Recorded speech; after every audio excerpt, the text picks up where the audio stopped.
While I wait for this, I make the beat drop off. I said, tell me what's really going on. Same old, just a different day. I here trying to get it each and every way. We gon' make it. We gon' make it.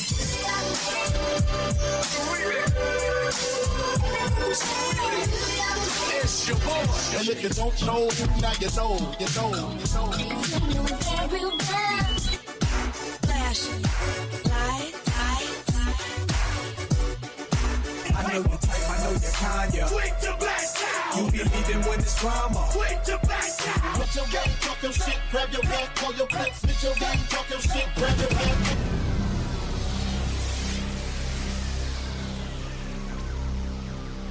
Yes, people, speak your game, talk your shit.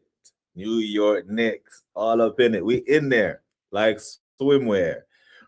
I'm sticking all the way through, people. Ace and Reggie will pop in and out, but I'm keeping this stream going all the way through. It's a makeshift NBA watch along. Yeah, I'm gonna watch the New York Knicks put belt to ass on these San Antonio Spurs. They just showed that damn Wembanyama walking into the arena, and no one can tell me that boy is not 12 feet tall. He is not a human. That boy is long. Listen, Jalen Brunson is gonna have hell trying to go to the basket against this brother. Because I'm seeing man with leap, man, that's like 6'6", 6'8", go to the basket or act like they're going to the basket and change their mind. Because they see this giant praying mantis sitting about just waiting like, yo, I'm going to block that shot. Them men are on some smoke. But big up San Antonio. But this is the time of year when if you are a basketball fanatic, it's all good. But if you are a New York Knicks fan, it's all great. Because all eyes on the city, yeah? All eyes on the Garden. You know what I'm saying?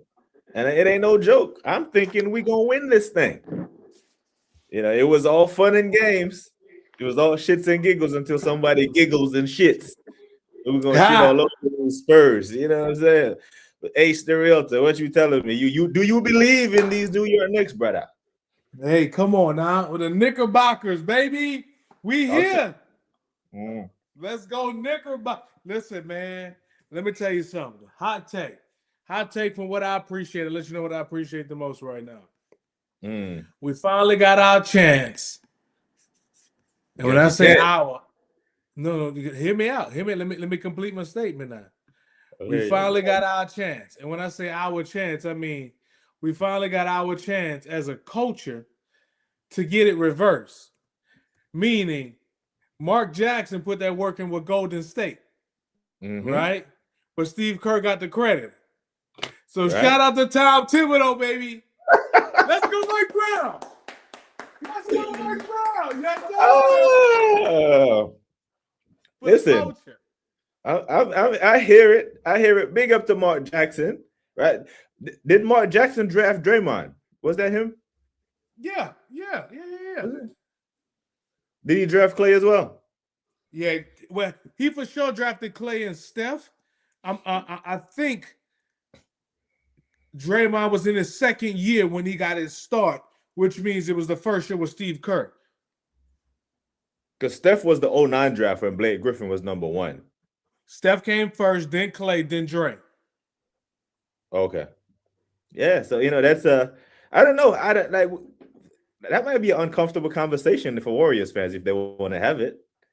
Like the groundwork was built by Mark Jackson, and then Steve Kerr just came in there and tweaked a couple of things and took him over the line. So to listen, and the same thing with good old Mike Brown. That's it. Mike got to get his credit too, baby. We got to do it. Mike has had some opportunities though. Mike had opportunities in Cleveland. He had a washed Lakers team. That Lakers team wasn't going to do shit, really. That was just like to appease Kobe not to leave, and they were trying the thing. Then he was on staff, right? He was on staff with Kerr and them out there. All that is irrelevant. We talking about today's Knickerbockers. Let's go, Knickerbockers. Let's go. Yeah. So I'm going Knicks in 6. How many games you giving the Spurs? Hey, come on, man. We going Knicks in 5, baby. Knicks in 5. We can't beat these men in 5, bro. I'd love it, but I don't think we can beat these men in 5. You know, Hey, listen, I got more faith than you. Yeah. It will go 6 for the league of Adam Silver. For the sake of Mr. Silver, he wants this game to go at least 7. Well, I don't want 7 because then we got to go to San Antonio with them big old women down there. Yeah. But nah, I don't agree. 6 bums in Wemby. Nah, can't be 6 bums in Wemby. I'm going 5. High 5. Yeah, high 5. Only thing. Now this is the thing. My only take. This is what I think I'm finding most important about this series. After my in-depth research, one thing the Knickerbockers like to do is get down, meaning get down more than 10 points, double digits, and they fight back and they win the games. Right? They can't allow themselves to go cold from the field and get down on this San Antonio Spurs team with their defense. That's the biggest thing. I agree. Are they great? I fully agree. I agree with that. All right, cool. See, that's in-depth research. Yeah, I don't. Now, we may come out a little rusty because we haven't played a game since May 20-something. It's been like 9-10 days since we last played a game of meaningful basketball. But yeah, I do agree. We can't show any rust against these men. If anything, we need to show that we're fresh, got some bounce, need Cat to play like a big man. I can't have Josh Hart out here playing like a big man more than Cat playing a big man. You know what Listen, I mean? Hear me out. Who I have guarding Wemby that's going to do the most damage? OG, right? Number 1 and number 2. This player can swing the series for the Knickerbockers. Who's that? Sean, whatever. Jeremy Shane. Wemby's old teammate. Another old European guy. He's long, brought the energy in a couple series ago for y'all. And this is who y'all need. Who knows the Spurs better than that guy? Nah, I hear the OG shout. But I'm not sure how much I want OG on Wemby for real, because the last thing I need is for OG to go get in foul trouble. Nah, I ain't worried about the foul trouble. I'm very worried about the foul trouble, bro. I really think foul trouble is going to be a big deal for, because if Cat get into foul trouble, then Mitchell Robertson is playing, and then we're playing with 4 people. But listen, we don't want Cat. See, the thing, OG is a smart defender. Cat will be the one making the dumb fouls. OG is a smart defender. And guess what? Let's bring Shane off the bench, baby. Welcome back. He's winning the ring anyway. So you might as well give your all. I swear, man, these refs they're gonna get some calls. Now, these Spurs are gonna get some calls.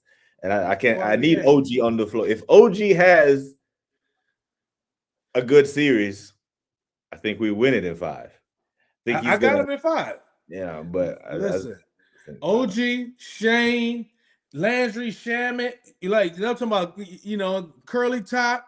Jordan Clarkson's gonna come off the bench, and he's gonna come off the bench in one of his Filipino attires. You know what I'm saying, for paying homage to his family. Bro, it's going down. Knickerbockers in 6.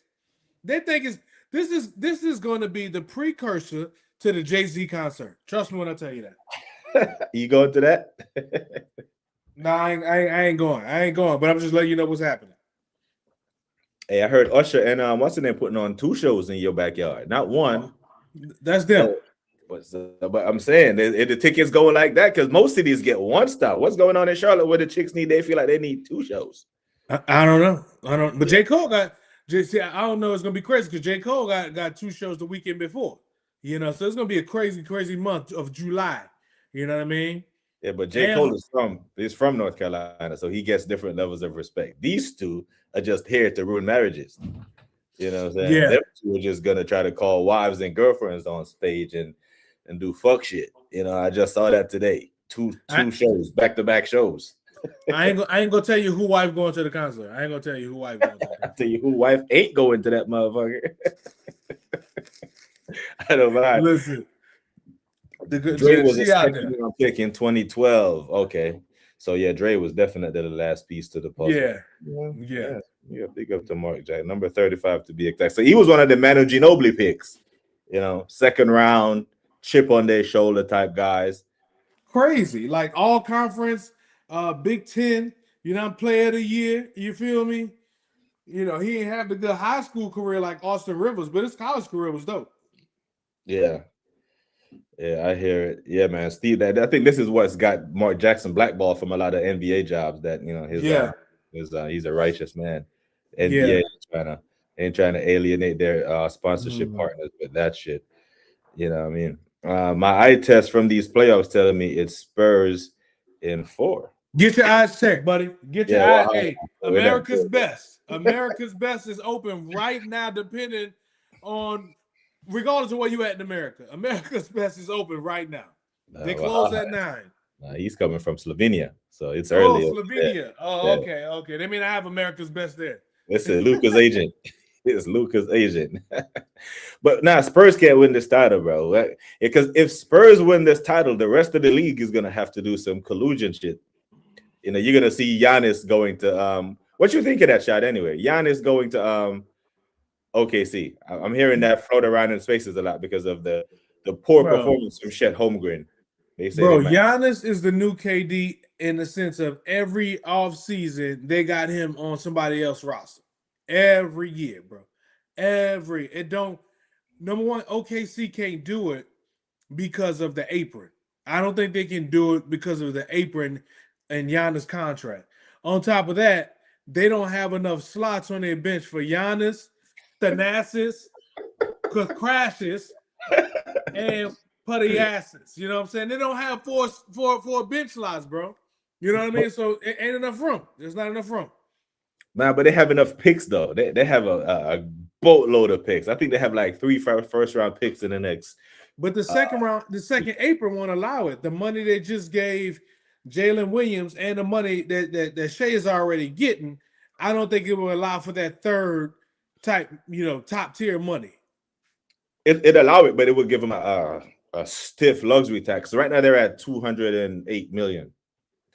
Only Cleveland has a higher payroll at $211 million. Is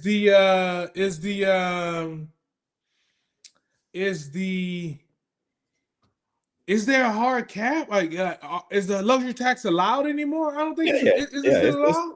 It's definitely allowed. The luxury cap it's a soft cap. The NFL has a hard cap. NBA is always gonna be and always will have. As long as the Lakers exist, they're gonna have a soft cap. So yeah, the luxury is still fully a thing. Oh, okay. Mike Brown, San Antonio better than anyone. Like it's both two teams that's very inexperienced. Excuse me. I think the only one with any NBA Finals experience in this series is OG when he was with Toronto in 2019. Everyone else is new to this shit. You know what I mean? And if I'm gonna pick one who's more experienced, I'm going to lean towards the Knicks. You know what I mean? Castle is a real one, man. He's stepping up for real. He's about to get paid. But you talking about out of the starting lineups? Are we talking about out of the just the whole team? He starts, don't he? Yeah, no, I'm talking about if we comparing both teams in final experience, right? Because you got to think Harrison Barnes was on the Golden State team early, and Luke Cornett just won with Boston like 2 years ago. Yeah, Harrison Barnes was so bad in that damn final. That's why because the second one. Yeah, because they won with him in 2015, and then they lost with him in 16, and that's when they went and got KD. Oh, so they won when LeBron was out there playing with Dellavedova and 2 mop buckets. There you go. That year, yeah, and the minute they got a real challenge, they had to send him. Where they sent him to Dallas? I think they had sent him to Dallas. Mid game. Yeah, because I remember he was up for contract. Even the commentary was like, "This performance that he has put on has cost him at least $80 million." Yeah, then he went to Dallas. No matter of fact, the Sacramento trade was the one that was mid game. Yeah, that was the one. with him, what he brings to San Antonio and what OG brings to us, I think is, it's nothing. I think It's different. It's different. It's yeah. definitely different. It's definitely different. Yeah. But also, OG wasn't the OG that we know now. He was younger in his career. Mm-hmm. Yeah, that was his second year.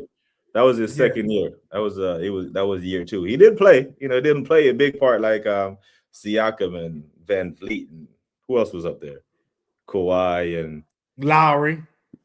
Fucking Lowry. Yeah, Lowry and Serge, Mr. Serge himself. Yeah, this is gonna be a good matchup, Chique Brunson. But this my worry is when if Mike Brown can really hide OG and Jalen Brunson in those pick and rolls where they're gonna get targeted, because fucking Cat, man, I just hope Cat plays like a big man. This finesse shit, he needs to be big and strong. If OG gets into foul trouble, yeah, we are toast. So I need y'all in trouble. Yeah, OG get y'all might be in a pickle, my boy. Y'all might be in a pickle. Yeah, because I was seeing Mike Degonaut use Caruso. Caruso was guarding Wemby for large stretches. I'm like, what? Yeah, he's too small. But the thing about it is, the player I'm liking is he's stocky, number one, OG. Josh ought to be a good backup. And then my third, like I mentioned earlier, is Shane. I'm getting Shane on him. He's long and he know him. And he can play him a little rougher, because think about it, when it's the smaller, skinnier guys, they let him push him a little bit more. You know what I mean? So get him off his square. But I'm looking forward to it, brother. Just being trans, man. I'm looking forward to it. I'm looking forward to it. Yeah.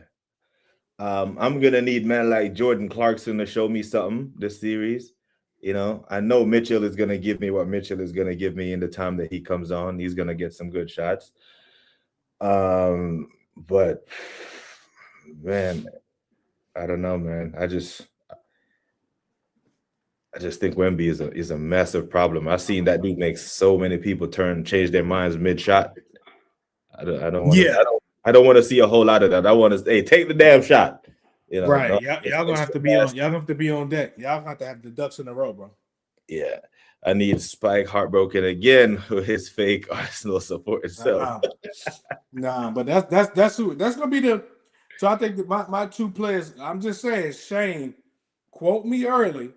Shane got to get the burn, and on the other side is gonna be their 6th man of the year. You know what I'm saying? Because he's the only one, truthfully speaking, with a little size on him. You know what I'm saying? Calvin Johnson, he the only one. Outside of that, their rotation of players are, not calling them frail, but they ain't got no muscle on them like that. You know what I mean? They ain't like me. You feel me? Yeah. Whatever that means. Let's not forget Danny Green took 2.5 seasons from Clay trying to block a shot. He never had a chance of blocking. Oh, that was the ACL? Or was it an ACL on Clay? Or whatever that injury was. But that's Toronto. That's later. That's very late in the careers. Yeah. That's beyond the what you call the years, the dynasty years. Yeah, I need Cat. I need Cat to be the big cat tonight, right? What are the big cats? The lion, the tiger, not the zesty one. Hilarious. Yeah, you got the lion, the tiger, the jaguar, and the leopard. Those are the 4 big cats, right? In the animal kingdom. Yeah. Yeah, we don't need him coming out here being a Bengal. You know what I'm saying? A little tiny little cat. Need him to be one of the big ones tonight. Come on, Cat. Because that Chet Holmgren, that brother did not make a good show of himself in these playoffs. Not at all. Yeah, he is really feeling punkish somewhere right now. The way Wemby was just. Yeah. Cat, you can't have that. You can't. You better. Because Wemby got length, right? Cat got girth. Pause. You know what I'm saying? You got to throw your ass around like Charles Barkley say. Wemby lighting the cakes. Yeah, right. I mean, like, he is light in the cakes, so you have to punish him. And I just hope Wemby have an off night, man. Throw up a bunch of threes, that type of shit. Because he's hype right now, bro. That's definitely what y'all want, though. Y'all want that to be the case. Y'all want him to shoot on the outside compared to being on the inside, throwing alley-oops to himself off the backboard, taking bad shots, and then have his own tipping. You know what I mean? Yeah. Even if he plays well and they lose. Because I see a stat today that something that he's the front runner to win MVP of the finals. I'm like, cool. As long as we win the series, it can be another. It could be another one of those because he's going to do numbers. I do think he's going to do mad numbers. I think he will have the best numbers in the series: points, rebounds, blocks. But I can't have Champagne getting on 21 points and. Yeah, we can't afford Champagne shooting lights out and stuff like that. Nah, that ain't. Give me 1 second. Let me go freshen up this beverage real quick. Yeah, do your Get thing, brother. beverage going before game time. Do your thing. I am here all night, folks. We're Knickerbocker watching tonight. You got it on Peacock. I got it on ABC right here on in the background. I might be 2 to 3 second delay, but you know what I'm saying. Big up to BX Gunner still, and big up to Guna SC. Hope you are good, my G. When the Charlotte Wemby walk in the building, you know it's like over. He a motivated Wemby, because you know what? Honestly speaking, I really think, and we had talked about that on this show. I really think the MVP being presented to SGA in front of him really annoyed and motivated the shit out of Wemby. That bothered him. Yeah, give the MVP award in front of the guy, because they did the same shit in '97 to Karl Malone. They gave the MVP award to Karl Malone because of voter fatigue, and everyone knows that was Mike's award. And in the 1997 NBA Finals, Michael bossed that ass because he knew it was like, what? You. I understand there's voter fatigue, but I'm the most valuable player in this league. Always have been and always will ever be. Wemby took that on his shoulders, and he knocked off the champs. And they're a confident bunch. They're sitting there like, yo, if we can beat the NBA champion, Thunder, who gets all the calls and all this other shit, who the hell are these New York Knicks? That's a dangerous mindset to be in. Who can't they beat? But if you're the New York Knicks, you're not here by accident either. Just understand that the Eastern Conference thing is a myth. Yeah? The Eastern Conference has some very good teams in it, and you just happen to be the best one. And whatever advantage that presented itself, whether you're more rested, you're more healthier. Because I'm hoping some of these Spurs men are playing with some aching joints, some inflamed tissue, and I hope they are not fucking fully fit. You know what I'm saying? I'm going to get in my Ola bag. You know, Ola said he wished injuries on other teams' players when they're playing us. I'm not wishing them season-ending injury, but when they come up against Arsenal, I hope everybody got bad ankles. I hope everybody got the shits and the bubble guts today. You know what I mean? Cat is a peacock. Oh, I got you. At least a peacock acts its size. You know, Cat is a big man that don't do big man things. I see him flailing to the basket way too many times. Like he has the basketball and he gets the contact and is still looking for the foul. Man, just throw the ball up. You know what I mean? It's the finals now. It's supposed to be more difficult. It's supposed to be harder. And it don't get no harder than this goddamn 7'5" praying mantis just waiting for you at the basket. Hello. You know, they've had what? 9-10 days, damn near 2 weeks to prepare for this. So whatever they've had to alter their shots, because I saw Arnstein was doing the teardrop thing from you can tell he practiced that over and over in practice, because that shot was dropping for him in the Western Conference. But, right. And they adjusted to it. And then you think if they had J-Dub, they would have beaten the Spurs? Yes. Think so? Yeah, 1,000%, man. The difference maker he is, for sure. And not only that, they lost Mitchell too. But I don't even work in that space. You know, I don't do the what ifs. You know what I'm saying? But since you asked me that question, I would say yeah. I think it would have. It'd have been a lot for them to handle because he's a consistent 18. You feel me? Consistent. Yeah. So you would keep Chet, yeah? If you're Sam Presti, do you just run it back with J-Dub healthy? Or yes. You like Holmgren ain't that guy, man. He looks scared, bro. Yes, still in all. That's better than what's on the market. Giannis? It's better than Giannis? Bro, Giannis is always man, Giannis stay injured, bro. Giannis stays injured. And I don't know how well. Say again. He has to because he has to lead Milwaukee. He won't have the two-time MVP is already there. Man, keep Giannis where he at, keep him in the commercials, and let him stay home with his brothers and his family. Bro, Chet is still young. He has room to grow. You see what I'm saying? I would rather stay with this youngin. The money is already allocated. Let him get stronger. Hopefully, this provides some motivation to get back in the gym, get stronger, and then come back next year and do better. You know what I'm saying? It's sometimes it takes for certain players, certain people, let alone to get exposed, to really get in the gym and get that work in. I don't see that from him though. He Know. had no fight. He got nothing. Exposed. He never got exposed. You got to think. Sometimes you can ride a coattail, right?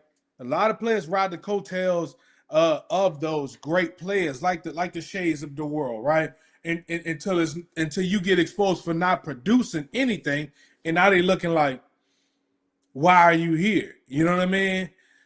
So it's next year is truly a make or break season for him because Evan Mobley, another one, right? We talk about a guy from Cleveland who was Defensive Player of the Year last year, right?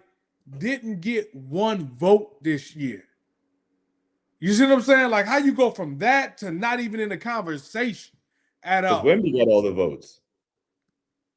I'm talking third team. I'm talking about number 4, number 5, number 6, anywhere. Like so. What I said that to say he could have got to his head similar to the way that championship got to Chet head.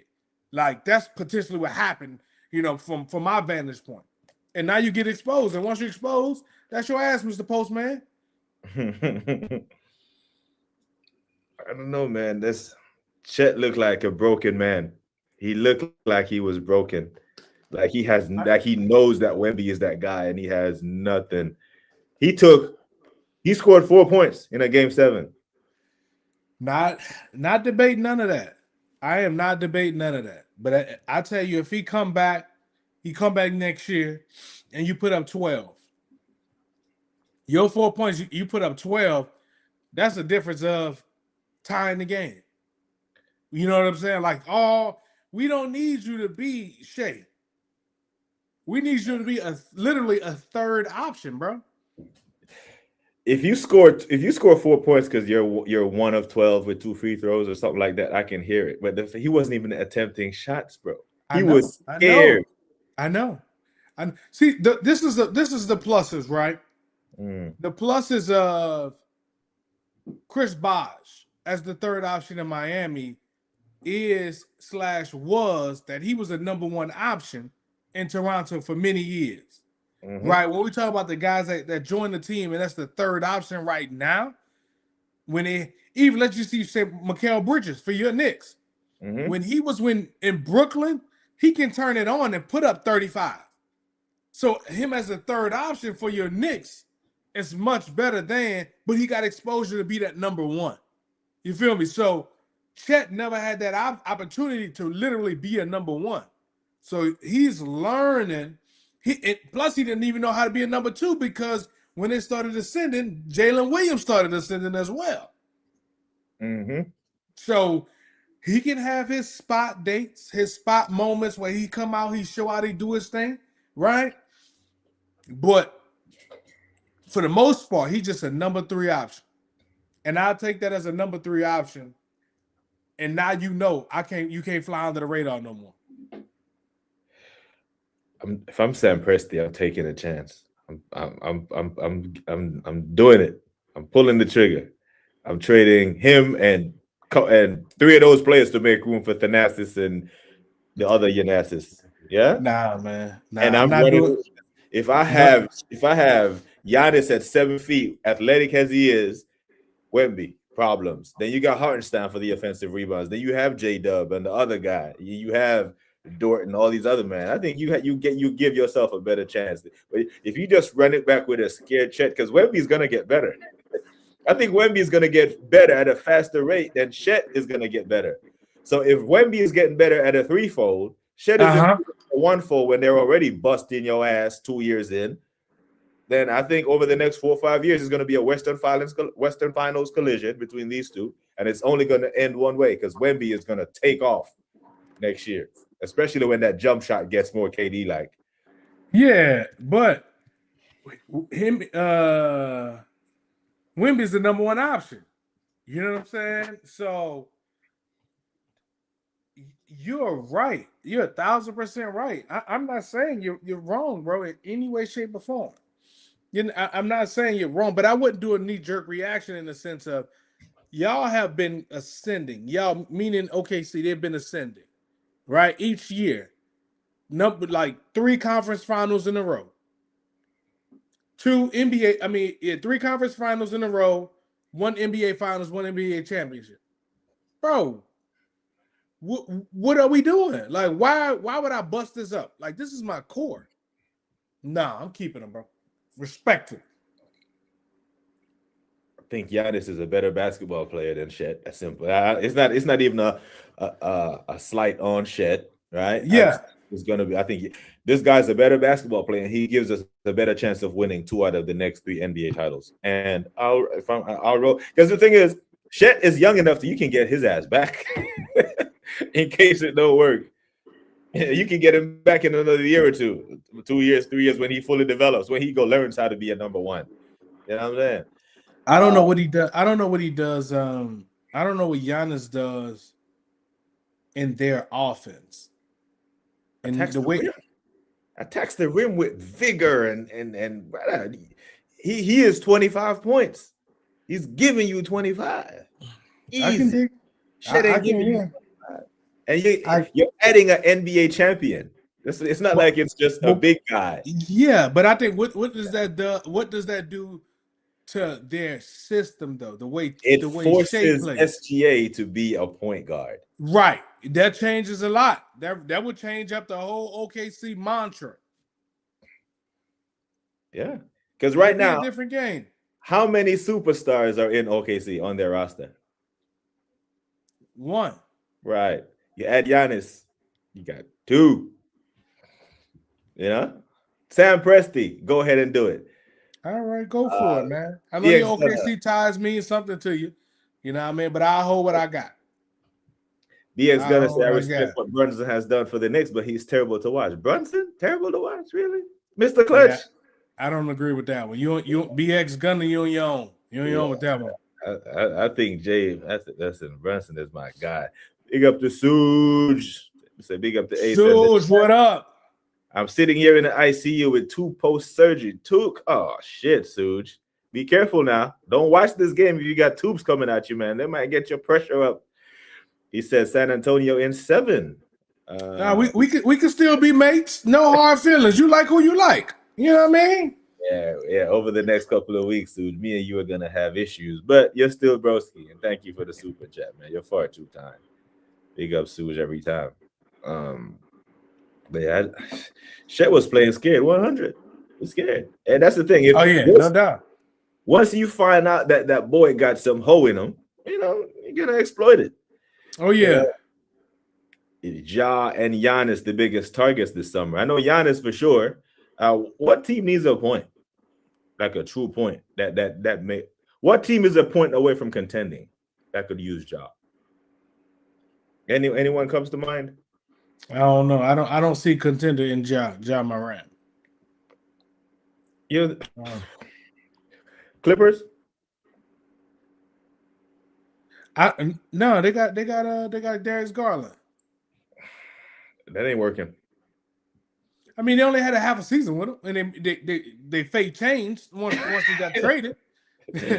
they finished the season extremely strong with him at the point. Man, send Ja to Sacramento. Send him out there, bro. Send him out there. Sacramento or Chicago. Let me see. Timberwolves, him and Ant-Man backcourt. That'd be interesting. That'll switch up the dynamics of their team 1,000%. Trade him for Murray, the Nuggets. Nah, they ain't getting off of that. No. He don't shoot well enough for the outside. That's what Joker needs, is outside shooting. Trade him to Boston. No, man. Who did for who? For Jaylen Brown. You know, no, that wouldn't happen. That wouldn't happen. Now listen, if you think Jaylen Brown black now, you catch him in Memphis, that man he's gonna be a civil rights leader. You feel me? He's gonna be a civil rights leader. I do think it's becoming untenable in Boston. I think one of them will go, and I think if the Celtics organization have to choose, they're gonna choose Tatum. Oh yeah, that's not even an option. Now I agree, but I don't think they would land there. You know, if he land anywhere, it'd be, you know, like a Atlanta where they can get some pieces back, right? They get back Dyson Daniels or Kaminga or something that'll work. Orlando with his homeboy. Now that's a good one. That's a good one now. Now you cooking. You cooking now. Give up Jalen Suggs. Give up Wagner, one of the Wagners, and Jalen Suggs, one of the Wagners, and Mo Bamba, and send them off to Memphis. You're cooking with that one. So it'd be the same Memphis backcourt of him and Bane. Him and Bane, but now they got Paolo. Him, Bane, Paolo, brand new coach, right? Brand new coach. So that ain't too bad. Isn't that backcourt too small though? That's the same thing they say about the Knicks backcourt. Because Bane is today's NBA, not today's NBA, bro. Really? Not today's NBA. Because Bane is strong. You know, Bane can body. His arms are short, but he plays solid defense though. You know what I'm saying? Yeah, he does. But who are we like in the East, right? You gotta look at Tyrese Maxey and VJ Edgecombe. You ain't tripping. You look at Boston, Derek White, you ain't tripping. You look at Atlanta backcourt, you ain't tripping. You look at Trae Young in Washington, you ain't tripping. You look at Miami, Tyler Hero, nobody's scared, right? We go through the whole East. You ain't like who we press to be like, nah, they too small. You look at LaMelo and Knuckle out here in Charlotte, you ain't scared. You feel me? So, yeah, bro. Yeah, nah. That wouldn't be too bad. That's a good one right there. All right. There you heard it here first from Wahaha and Ace. You know, Ja go back to link up with Broski down in Orlando, not in Magic Kingdom, and they're gonna make it happen.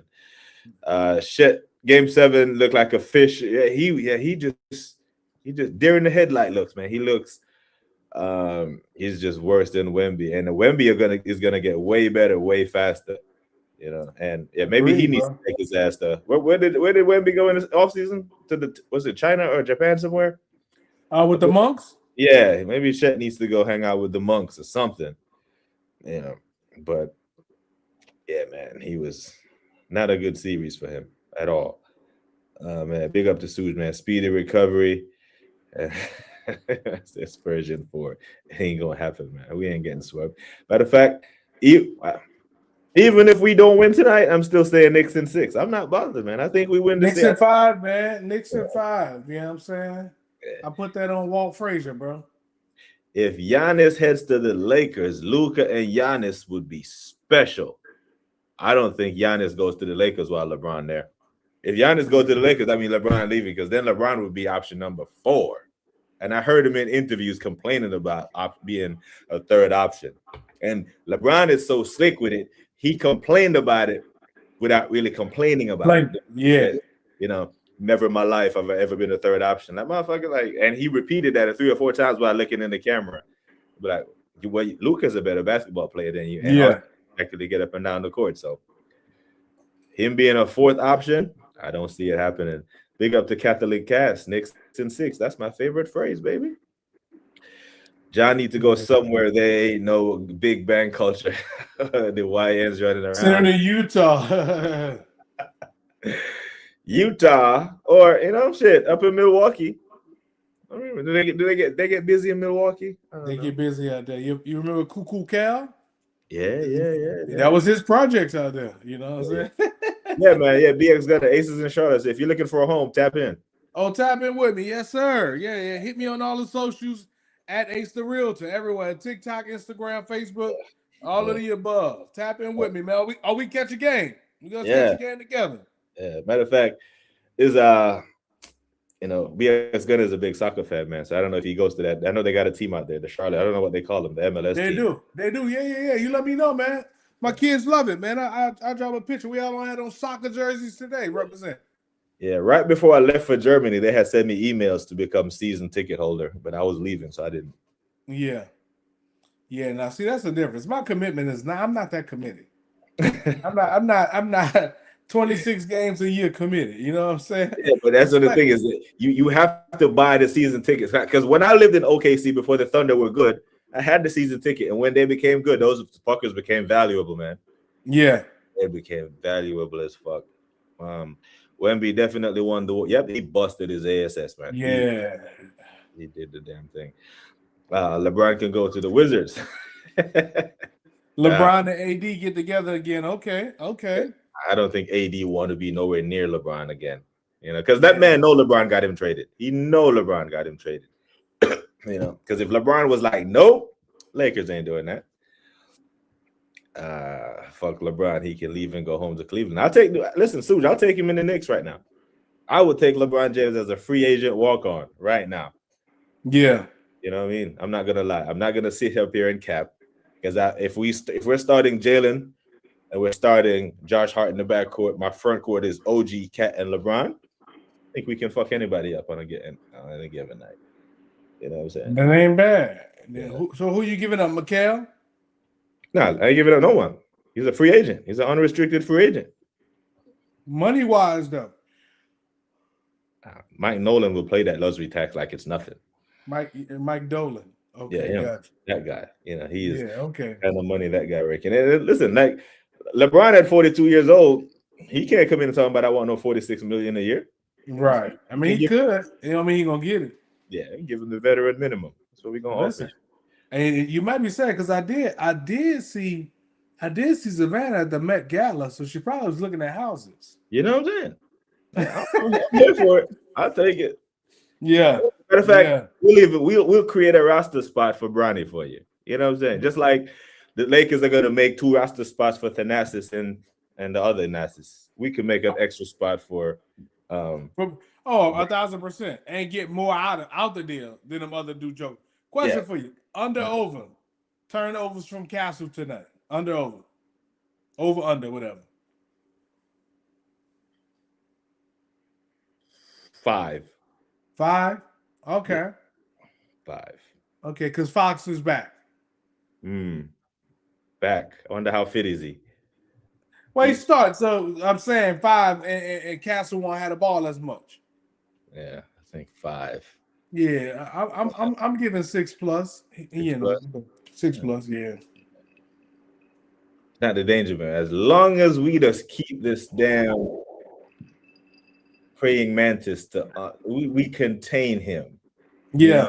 If he scores 28 points, cool. I can live with that. But if he's out here putting up 46 and doing Shaq numbers, we're in a pickle. Yeah. Good start. Hot hand. See the bucket. I see the 3 going already. Okay. Oh, man. I hate when we start good, though, because, the Knicks we're a third quarter team, you know what I mean? And him going to the Wizards can be another desperate attempt at saving. Nah. LeBron is going to pick where the hell he goes next. LeBron ain't playing in this league for no team that don't have a shot at winning. He's gonna make sure he's on a team that's gonna be in the playoffs, gives him extended time to do some, to really pad his records, put some more stats to his scoring and all this shit. LeBron ain't going to no Wizards, this and that. He's just not that guy. He's gonna go to a contender, and I will take him in these New York Knicks. You know what I'm saying? Back-to-back threes. Okay, come on, OG. Don't play with me. Who made that first 3? I didn't even see. I just looked up, and then I saw a 3 along the score. But OG has. Jalen. Jalen made the first one. All right. Mr. Clutch starting already. Big him up. Yeah, man. It's like Space Jam. See, if I had a dream signing, I'd bring Luka to the Spurs. Nah, I think they're good with their point guard play right now. Yeah, Luka don't work hard enough to be a Spur, bro. Yeah. I don't know how much longer Fox is going to be there. How many years did Fox waste in Sacramento? 6, 8? He was somewhere around there. Definitely somewhere around there. Yeah. So yeah, I don't think he's gonna be doing any. Give him 2-3 years in the Spurs before he moves on. And you know how it may be this year though, because you of know, the ascension of Dylan Harper. you know how earlier when you were talking about how Mark Jackson did the Spurs thing, did the thing with San Antonio. We talked about Mike Brown doing the thing with Tom Thibodeau. Big up to Chris Paul. Big up to Chris Paul during that rookie year for Wemby. For this praying mantis that has developed into this. Is he the face of the league? Chris Paul? No. But Wemby? Wemby, I'm messing with you. That's a good question, bro. That's a good question. Is he I really don't think there is a face, to be honest with you. There's got to be a face of the league. I don't. Yeah. Historically speaking, yes, but in today's time, it doesn't, bro. Because an ambassador, I think it's either him, Ant-Man, or SGA. Luka's in the conversation, but I think Wemby wants that. I think Wemby wants it, yes. I think Ant-Man wants it as well. Yeah, but if it's I go with Ant-Man over any of the aforementioned players, bro. Yeah. Big up. Sue says, when is the LBJ other son job? I don't think he's in this year's draft. And I heard no. He redshirted this year. Okay. Because I hear that he is the better one. I heard he's the better out of the two sons. I don't know. I haven't seen. Not like I watched Bronny at UCLA anyway. Right. Big up to Clifton Ralph. Big up, G. What you telling me out there in Germany, man? You good? Hannah's Ahmad me read. I hope you're good, man. A fellow warrant. Pick you up, man. Hurry up and do your time and get over on this dark side, man. Get over on the retirement. Let's go, Sir Hart. Yeah, pick you up, man. Imagine if he was worse than Bronny. Listen, Bronny has the potential. I think Bronny needs to play like a full year in the G League. You think if he spends a full year in the G League, he'll develop into something? Yeah, 1,000%. I mean, I think he came out at 19, bro. Like, who at 19 is that guy? You know what I mean? Like, LeBron is a 101, right? KD is another 101. Like, those guys at LeBron, no college, KD 1 year at Texas, like those type players. But what we looking at these guys doing, bro, it takes some time. And you 19 playing against somebody that's 31. And you 6'5"? What is he, 6'5"? I think it's maybe 6. Stretch. I don't think he's that tall. I don't think. Okay, let's say 6'3". You playing you in the league 6'3", and you going against Wemby at 7'4". You feel me? You going against Joker. You like nah, and the people that's guarding you, they guarding you with a different type of spunk. Like they playing with like you ain't about to get off on me. You know what I'm saying? Like the way Lonzo Ball used to get treated at first. Yeah, you're LeBron's son. Right. Should have been a goaltend. That should have been a goaltend on Wemby right there. Man. But nah, he got time, man. If he get the opportunity, get time, and develop and be a decent role player, he'll be all right. He got a lot of time, bro. He's only what, 20, 21 now? Yeah. Come on now. And isn't he dating Kobe daughter? So he, really get a little mamba juice on him. Come on, I don't think he's gonna develop into a perennial all-star or anything, but I think if he spends a serious amount of time in the G League, he'll actually. Let's be honest, bro. Let's be honest. Let's talk about it. Let's have a tough conversation. Tim Hardaway had a great year alongside Mr. Burke at Michigan, right? Mm-hmm. Tim Hardaway at what year in the league now? Drafted by your Knicks. By your Knicks. 11, 12 years now? Bro, got some time. Great role. Daddy's an icon, right? We look at his pops like top tier point guard, solid, great player. You know what I'm saying? But he has had a 10+ year career. Yeah. And people was ready to write him off after New York. And then Atlanta gave him that money and sent him right back to New York. What world are we living in? You feel me? Like, I think Scottie Pippen Jr. did well for himself as well. He's still in. He's in Memphis. Is he Memphis now?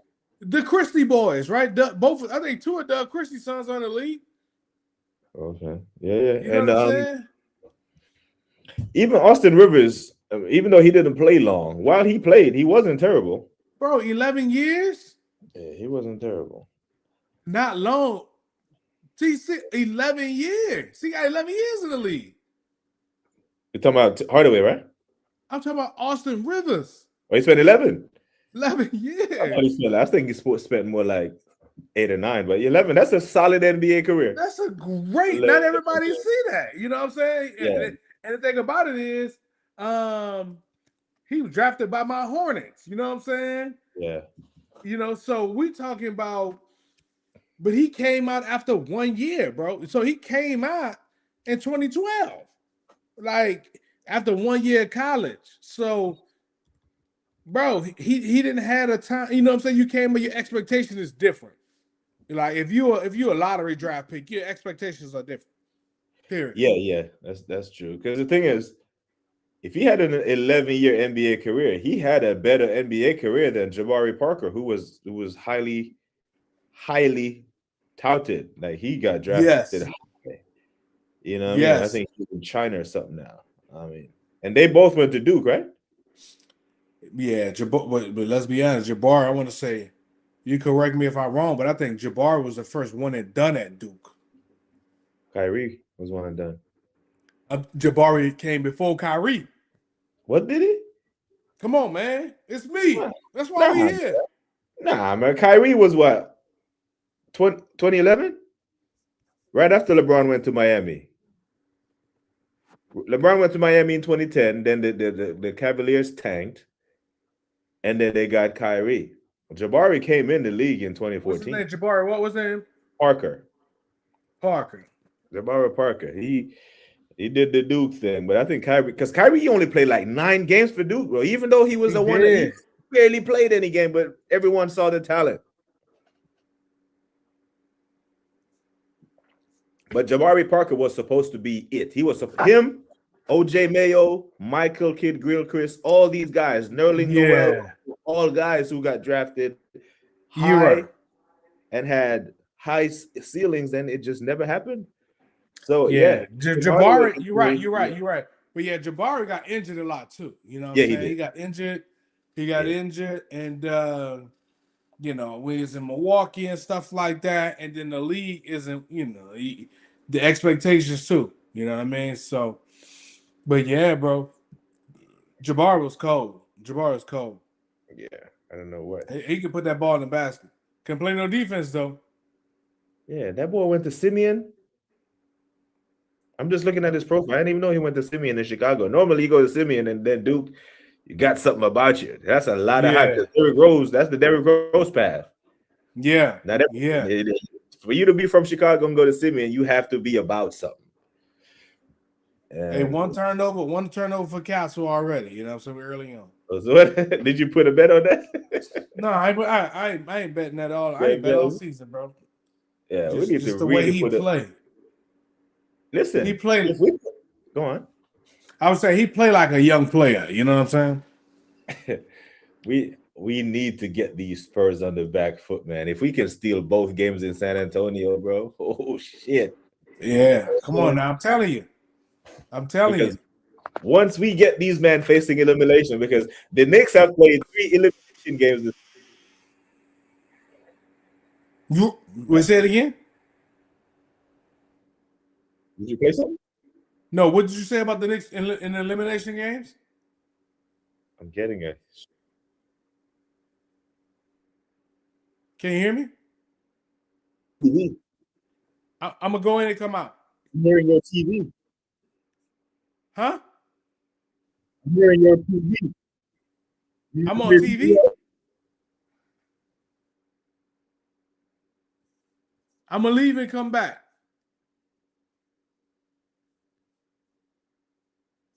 As soon as I figure out how to leave. I don't know what the hell just happened. I just had a crazy echo, like the game started to play in the background.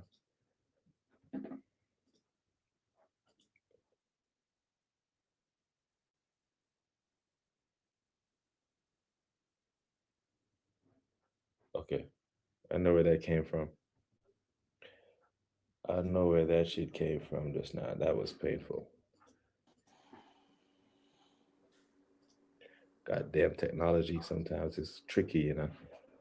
But yeah, now I'm back. We back and we better.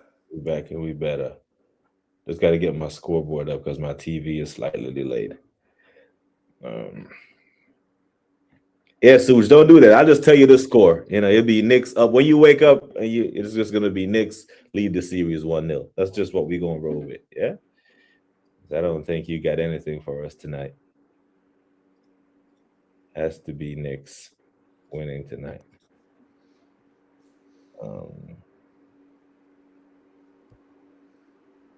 Yeah. I don't know where Spurs get this orange and pink color, but I like it. I bet you do. I don't like nothing about these Spurs. I got a lot of friends from like the Virgin Islands and shit, and all the men obviously because of Tim Duncan, a Spurs. Tim Duncan, yeah. And it was the funniest shit since 2016 when Tim retired, and these men were shit. It was so funny watching these VI men pretend like they still got love for San Antonio Spurs, even though Tim Duncan had retired. But now, after 10 years of being shit, they're back. They're back in the spaces talking about yes, sir. Let's go Spurs. You know, it's kind of like Miami in 2011 all over again. They weren't really Miami Heat fans. They were fans of LeBron. Let's go Heat all over the damn internet, all over Facebook. And that first year, that first failure to Dallas, it was so sweet watching them all crash out. People who I didn't even know watch basketball was talking about it. Yeah. I'm like, come on. And big up to Dirk, man. I want to say that's the last NBA title that was won the old school way, where it's like one star and a bunch of role players, right? Everyone since then has been big three. Kawhi Leonard. In 2019? Yeah. Siakam was the MVP of that series, wasn't he? No, Kawhi was, but Siakam was still young. That's who drafted Siakam. He was young on that team. He wasn't young. That was his prime, bro. Siakam was in his prime then. No. Yeah, brother, that was 2019. How old is Siakam now? You got to think about this. If Siakam was in his prime, the Spurs would have traded him and DeMar DeRozan for Kawhi.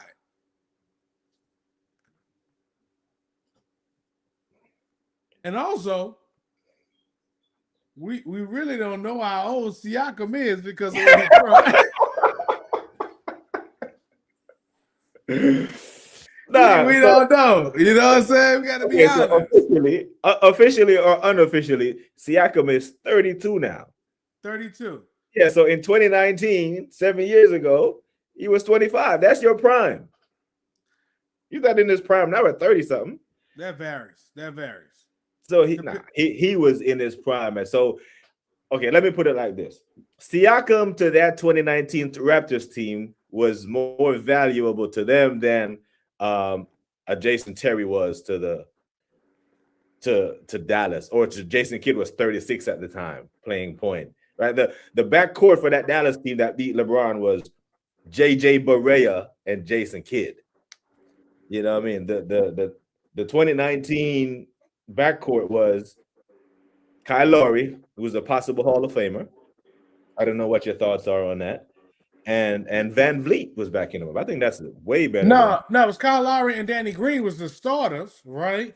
Van Vliet and Serge Ibaka was coming off the bench. You know what I'm saying? So that's what that was. You know, I mean, that's what they was. But let's see. Siakam was drafted when?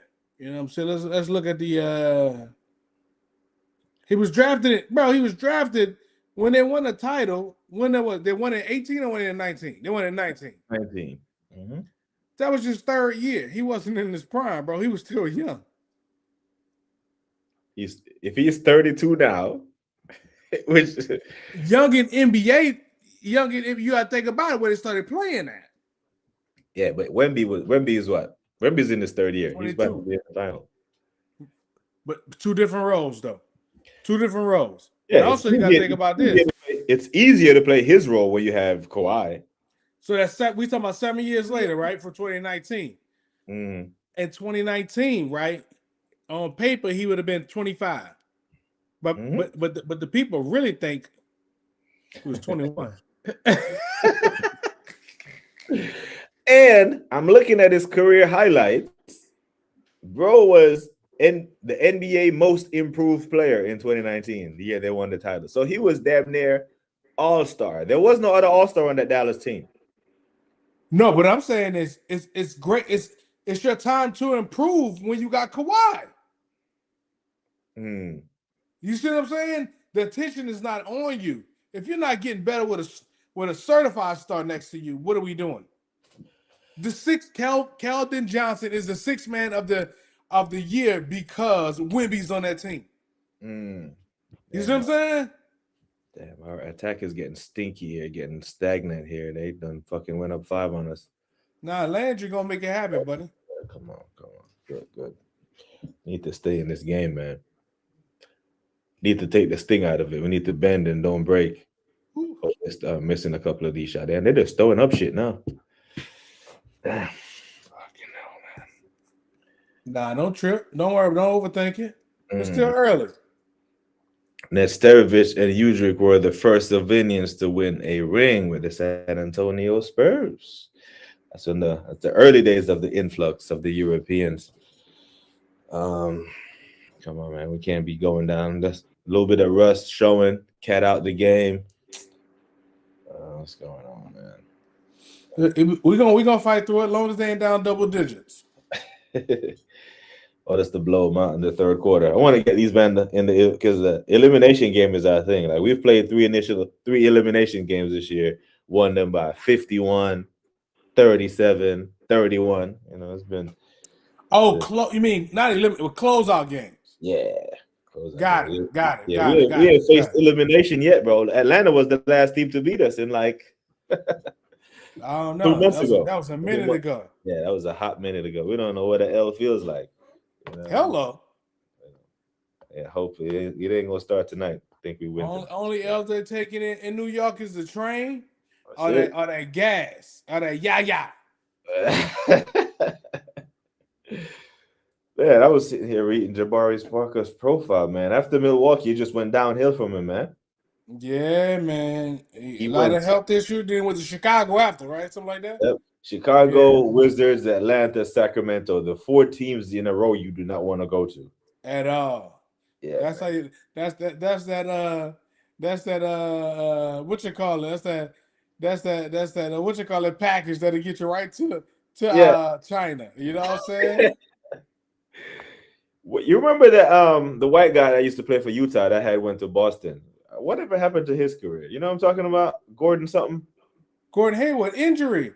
Injury fucked him up too? I remember he stole money from Boston. Then smart Michael Jordan got him over in Charlotte, came here to Charlotte.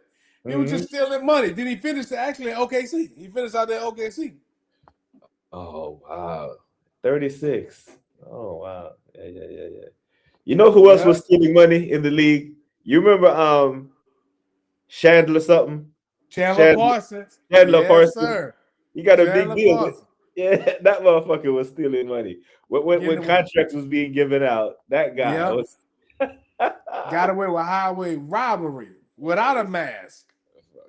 Oh, Chandler. I think him and Stacks had beef over it because Stacks had called him out and be like, yo, how is this guy getting a max deal or something max deal? Yeah, nah. What you call it got some good money too, man. There's a few players, man. My boy that was in Portland with the Mohawk, Crab. I think his last name was Crab. I don't know if you remember him. In Portland? Alan Crab. I think his name was Alan Crab. And Evan Turner, another Portland guy. So buddy. Evan Turner. Evan Turner, bro, that's crazy. Them jokers is just robbing the bank. Yeah, but I ain't knocking their hustle. Like they want to pay him, pay me, show me the money. Yeah. Yep. It was Memphis when he went to. in 2016, he signed a 4-year, $94 million contract with Memphis. Memphis, small market team, giving Chandler Parsons 4 years, $100 million. I was like, yo, he came up good off that one because that right. He's set for life. Now I think he on Amazon. I think he do Amazon. Not Amazon, the other one. Amazon or NBC. Matter of fact, I think it's Amazon. I think he's on Amazon. Yeah. Okay, Parsons, man. Who else? I'm trying. These names are popping up in my head now of guys who got on big deal. Because I remember even Rashard Lewis had gotten a max deal back in the day. Remember him? That was with Orlando. They gave him the money. Was it Orlando? Yeah, I think it was probably Orlando days with him and Dwight Howard. Yeah. He broke his ankle. Was shit ever since. Did he break his ankle at Utah or Boston? Who are you talking about? Hayward. Hayward got injured in Boston, bro. It was in Boston. Yeah, they gave him the money because he was playing well in Utah. Come on, boy Champagne came to play. Yeah, I want him to. Some of these threes that they're throwing up, I just need him to start missing. You know what I mean? But right now, I don't like seeing all these threes going. Yeah, no doubt. They'll go cold in a minute. This y'all year right here. If y'all don't get it this year, it's another 42 years. Nah, man. Not if we get LeBron. But listen, how much you think Mitchell Robinson got to pay LeBron got to pay Mitchell Robinson for his number? No, LeBron will just go back to his number 6. Yeah. How is Mitchell Robinson shouldn't even be allowed to wear 23 now that I'm thinking about it. Like, oh shit, come on, man. Yeah, you shouldn't be allowed to wear 20. Certain players shouldn't wear certain numbers. And he is one. Yeah. You know what I'm saying? I don't even know how I feel about Draymond wearing it. Like, you're not 23-esque, bro. Because in soccer, numbers are a hell of a thing. The numbers are more important. Yeah. Well, that boy Dylan Harper said he ain't playing with him. Yeah, they're putting it on. They're pouring it on. You know he's from that area. He from Jersey. Oh yeah. Yeah, he from up the street. He grew up. Redman was his babysitter. Bruh. Huh? I didn't know that. I'm bullshit. What the fuck? Because I know Redman live out in Staten Island, but it ain't too far. Yeah. These men are up double digits, man. I don't know, man. I don't want us to get to 15, 20 because they're on a 20-3 run. We need to go on a run. This is why I need Cat to do Cat things. But right. Bad luck. But yeah, man. Did you see the All NBA teams? Yeah. Let me pull it up real quick. Let me see. Who got shafted and who didn't? Ooh, yeah. Need a beer.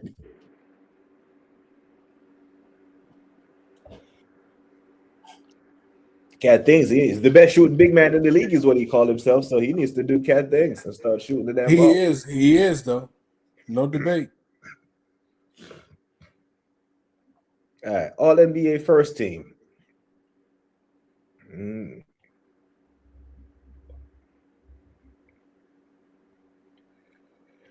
They put 10 fucking players on here. In 1 second, bro. Go ahead, handle your scandal.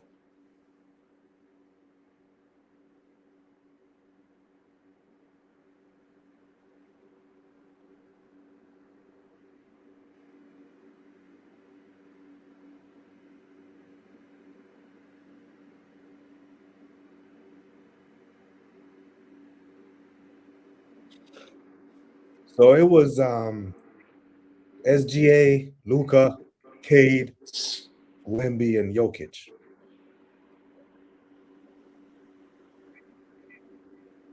Yeah. Trying to think if anyone should feel. If I'm Jaylen Brown, I'm taking Jaylen Brown over Luka. That's just I don't mind preference, right? Yeah. I don't mind that shout. That's a good shout. Yeah. Look at the second team. Well, Brown was on the second team. Big Brown, Brown or Little Brown? Jalen Brown. Yeah. Is he Big Brown? That's what he go by? No, I thought you said Braun. I thought you said Oh, sorry. Braun. It was Jalen Brown, Jalen Brunson, KD, Kawhi, and Donovan Mitchell, NBA second team.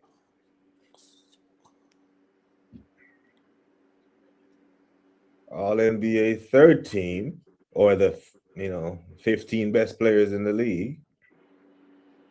Oh, this is where I have a problem here. With old Chet? Who we got a problem with? Chet, Jalen Duren, Jalen Johnson from Atlanta, Tyrese Maxey, and Jamal Murray. Yeah, I think they tried to reward the two number one teams from each conference. That's what I think they tried to do. Give them another player from each team, because both of them boys on that third team disappeared in the playoffs. Yeah, because for me, in my head, the All NBA themes are represented the 15 best players in the league, or the guys who have the top 15 players of the season. I think I can name 15 players before I get to Jalen Duran. Yeah, then on top of that, you got to count out. We got to count on Ant-Man because of injury. The 15, and then LeBron didn't have the 15 games. Wasn't KD on team second 2? Yeah, he was on second team. Yeah, I wasn't impressed with KD's season either. Being honest with you, bro, but I digress. It is what it is for the culture. It's all preference. It's all preference when it's all said and done. Yeah, I hear it. Let me see who fell snubbed.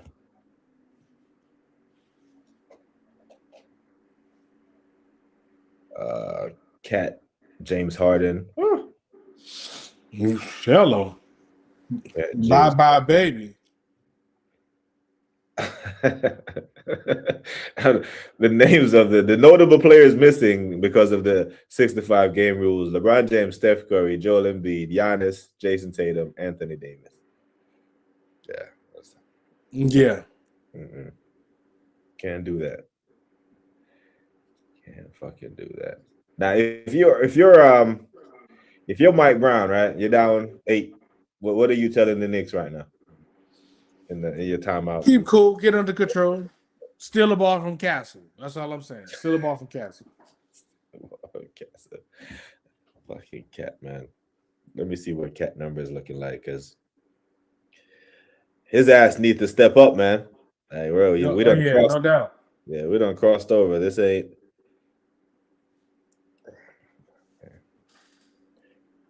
He's attempted 5 shots so far. Okay, cool. I don't mind that. I mean, he's on track to put up, 18 to 20 shots. I can hear it. I just don't need him taking the whole second half of the third quarter off. Wemby has attempted 5 shots so far. And as far as fouls,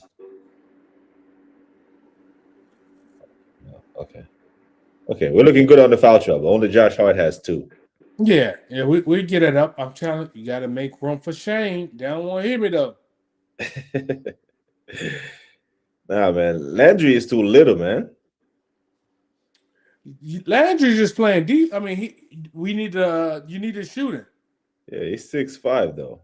Mitchell, Bridges, McBride. He usually our off the bench shooter. I hope that Wright Brown gives Mohamed Diawara some minutes in this, because he's a big guy that can actually score. Mitchell Robinson is just big. Right. And near all, you can play him in the pick and roll. He's agile. He can handle the ball. And he can shoot the 3. People don't talk about it.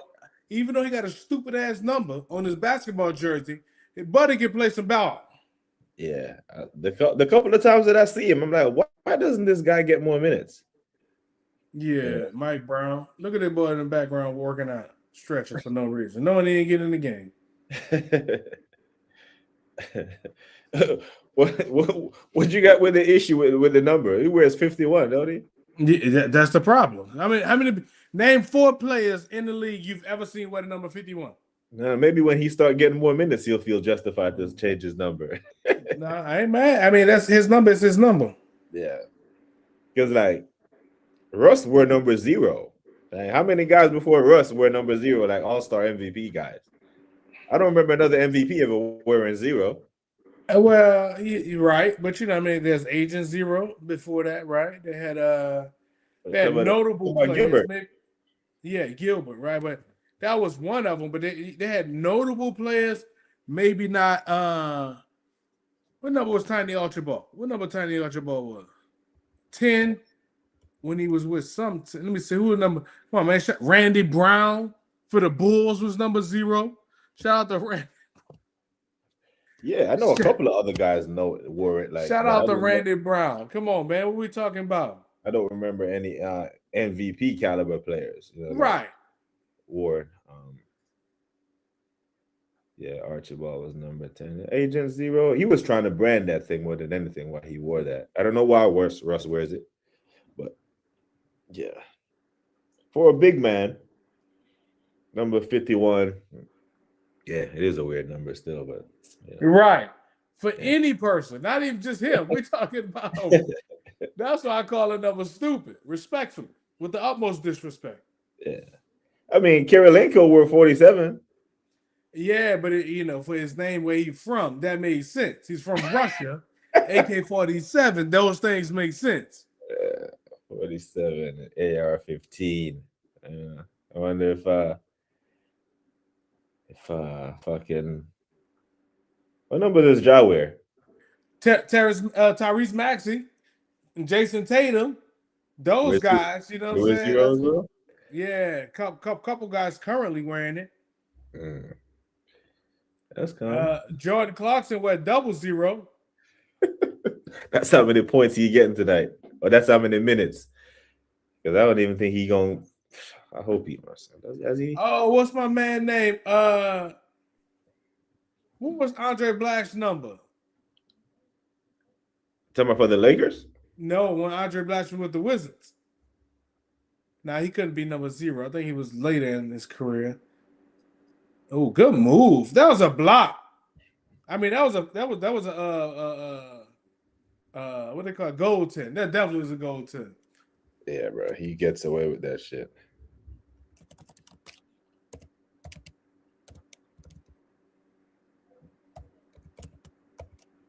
Well, I feel like Baron Davis was number 0 at one time. I know he was 5 in number 1. Okay, cool. 5. Baron Davis in Golden State or Charlotte?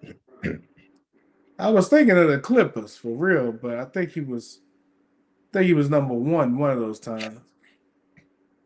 You mean when Donald Sterling used to call him fat? Told him he was fat them days? Hello. Like that actually happened. Sports Center had the lip readers out of everyone, but like it was like, yeah, he's fat and out of shape. I was like, God damn.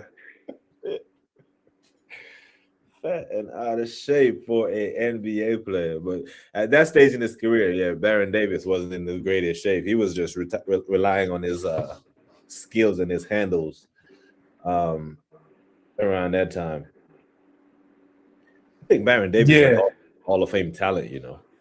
Oh, yeah, no doubt. Man, we love that boy when he's in New Orleans, I'll tell you that. Yeah. Serious Hall of Fame talent, but I don't know what happened there. What, Baron? Yeah. Man, injuries, man. Coutinho Mobley was another a good number 0. Coutinho, number 0 and number 3 down there in Houston. Number 5 in Houston. 3 was Stephen Franchise. Yeah. So number 0 and number 5. Yeah, he was number 5 with the Clippers. Number 5 with Houston, number 3 with the Clippers. I think. I don't know. I'm human. I said, let me ask, what number was Darius Miles? 21. 21. Was he 21? Yeah. I don't even know how you remember that guy. Come on now. No. Dame Lillard, you gotta give it up to Dame too. Yeah, Dame Dollar. Halliburton, you know what I'm saying? What the hell? Yeah, someone had popularized it, made numbers popular. I think the NBA needs to do what soccer players do in Europe. You get to put like your nickname on your jersey.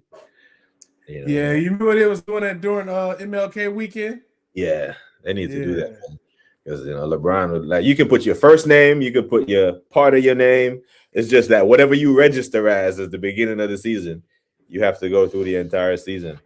As that, so yeah, like put Bron on your shit, or Bronny would have Bronny on his shirt.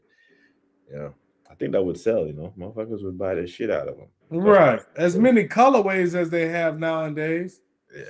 And hey, Castle got another turnover. Yeah. Brooke, talk about Dylan Brooks. I'm not sure. We're talking about Aaron Brooks. Oh, Aaron? For Houston back in the day. Oh, okay. On the Clips. Brooke on the Clips. I'm trying to remember. Brooke. I'm not sure. On the Clips? On the Clippers? I don't know. I remember Brooke. Oh. Cat will just be getting the second coming of Shet in these finals. Cat just needs to wear down Wemby, man. He can't have all this attacking. Okay, good hands, OG. OG with the hands, man. Come on, don't see fucking Josh Hart's going to the basket and turn the hell around because you see the damn Wemby. Like, just get the shot up. Let him block it. He blocks it, but get the shots up, man. I'm tired of man just turning. Man, that boy pushed his ass down. Okay, ref, no whistle. McBride goes to the. Man, the shots ain't falling. Come on, Knicks. Need to go into the half ahead. You know what I'm saying? Big up to Fabian. Big you up, brother. Well, that boy about to act now. He's gonna be your boy Cat Man gonna be doing some acting.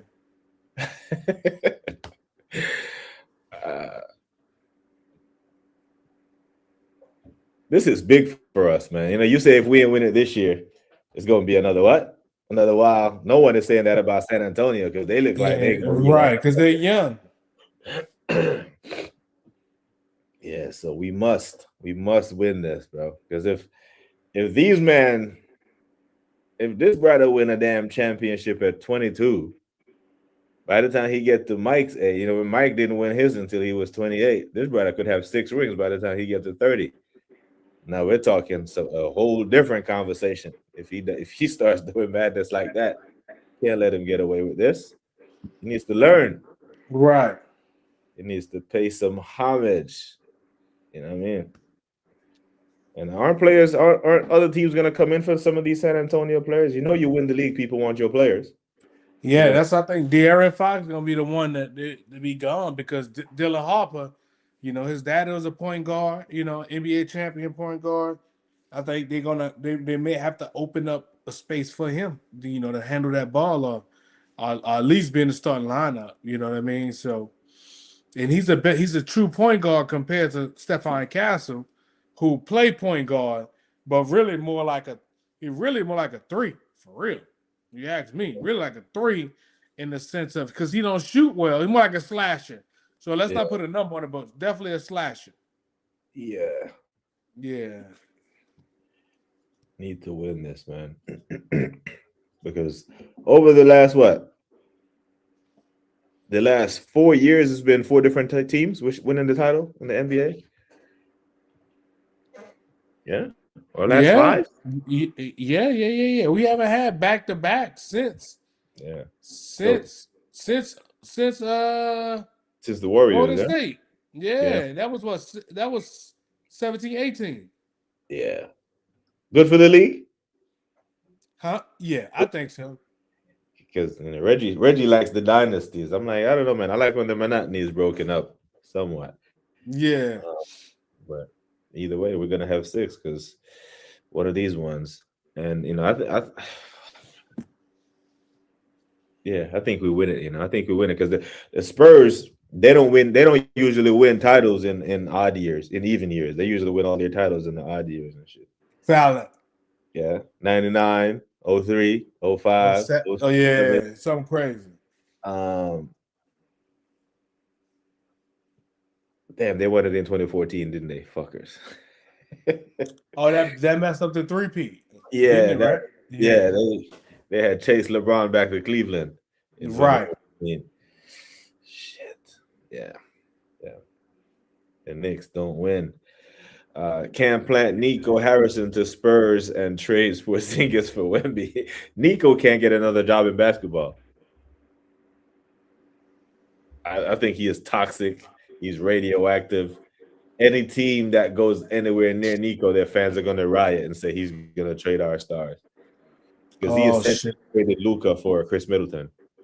Yeah. Yeah. But they got that joker from Tennessee. From where? From the good old state from Toronto. They got my man from Toronto, Jury. Oh yeah, that's right. Yeah. Nico out the league. Nico deep out the league.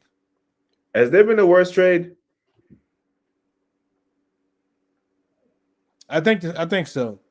For who he is, but it doesn't. You just got to show and prove. If we're talking about from a financial state, yes, but if he don't win in LA, then it just was a bad trade numbers wise, right, for your fan base. Oh, there go Jordan Clarkson.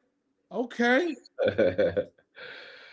No, I'm saying, has there been a worse trade in NBA history than Luka for Anthony Davis, which ended up being Chris Middleton? I don't remember another team trading a superstar for essentially nothing. Yeah, see, that's the whole. It doesn't.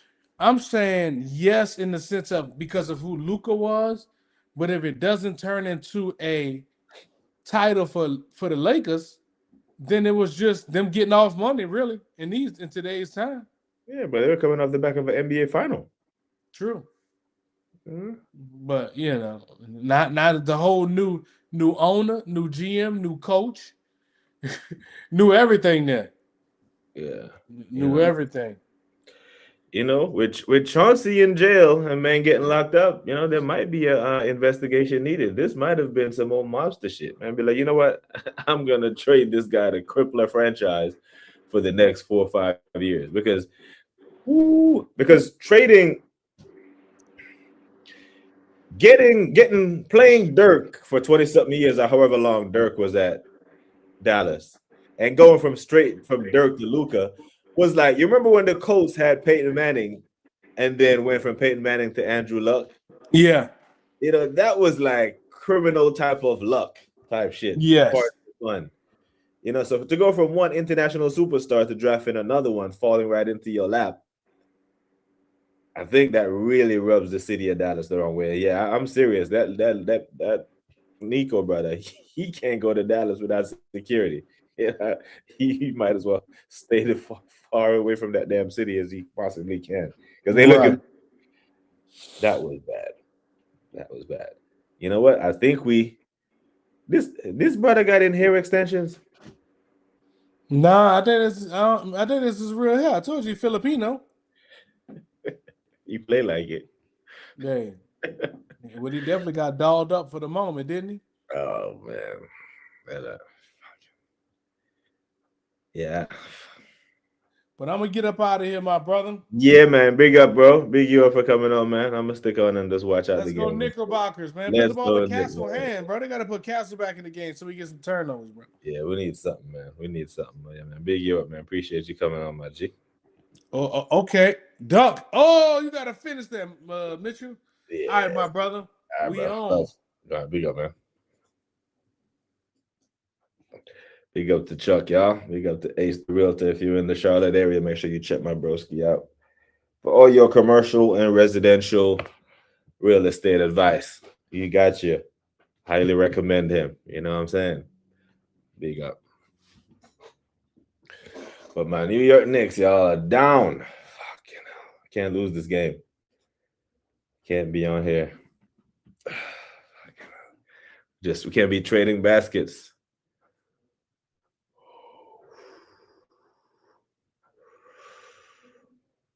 Ooh. Oh, come on, man. That's that broken hand. He couldn't dunk that. A healthy Mitchell Robinson dunks that. And he gets caught up the fucking floor. And we give open a wide open layup. Shit, man. Come on. Let me get my music in my background. That's my first ever NBA watch along.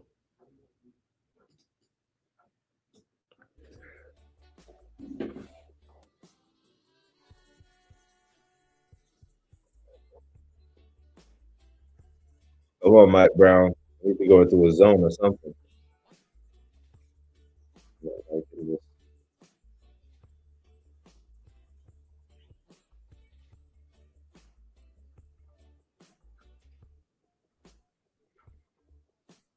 See that high arch that he has to put on the shot. That's what they should be working on over and over and over and over in practice. Every single one who drives to the basket needs to be working on that high arcing shot. Because that's what you're going to have to do with this damn praying mantis 10, 5 wingspan just hanging out in the paint. Must. Because he's not going anywhere. And he's just going to stand on the damn edge of the paint, turn around, and guard. Either go up with a high arching shot or go up strong if you're Mitchell Robinson and dunk the damn ball. You know, I don't know how you're going to break your damn hand. I don't know what he punched, but Brian Windhorst is reporting that, you know, it's a puncher's fracture. I mean, he basically said he broke his hand punching something. Now we need him. Now, if he can stay out there for 23 minutes and give us 6 fouls and any points, grateful. Because I don't think it's too big of a deal with the broken hand thing, because it's not like we're throwing him the ball into the post and expecting him to score, because he ain't that. But hopefully when Suze wakes up out of his bed rest, that shit say New York Knicks 109, San Antonio Spurs 100. As a matter of fact, let me write that down in case it comes to fruition. 109, 100. Let's see if I can hop on a betting website soon. So that's have to win this game, man. 1999, 27 fucking years ago, we lost that series 4-1, right? Having to wait 27 years to watch your team win another game of basketball in the final. It's a long time, you know what I'm saying? 1999. We have people who watch the channel on a daily basis when we're talking about football, you know, who were born in the 2000s, who were, you know, growing up on these new generation of footballers who missed out on all the great footballers of the 90s. And we have to tell those people that some great basketball was played in the 90s and the 2000s as well. You know what I mean? Yeah, man, good bucket right there. Cut it to 3. We just need a couple of stops. Finish the second quarter strong. You know what I mean? Team USA showed you how to shoot over Wemby. Yeah. But the thing is, Mitchell Robinson, not Mitchell Robinson. What's his fucking name? His name is escaping me at the minute. Our backup point guard shooter. God damn. Why am I much better with my McBride?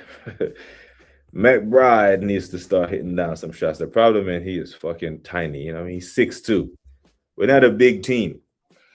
Playing against the guy with the biggest fucking wingspan we've ever seen in the game. That's why I think it's so important, you know. Come on. Good stop. Cut it to 1. Go on the run. Let's score 8 points in a row. They went on a 20-3 run. Let's go on a 15-2 run to end the damn quarter. You know what I mean? But it's easier said than done,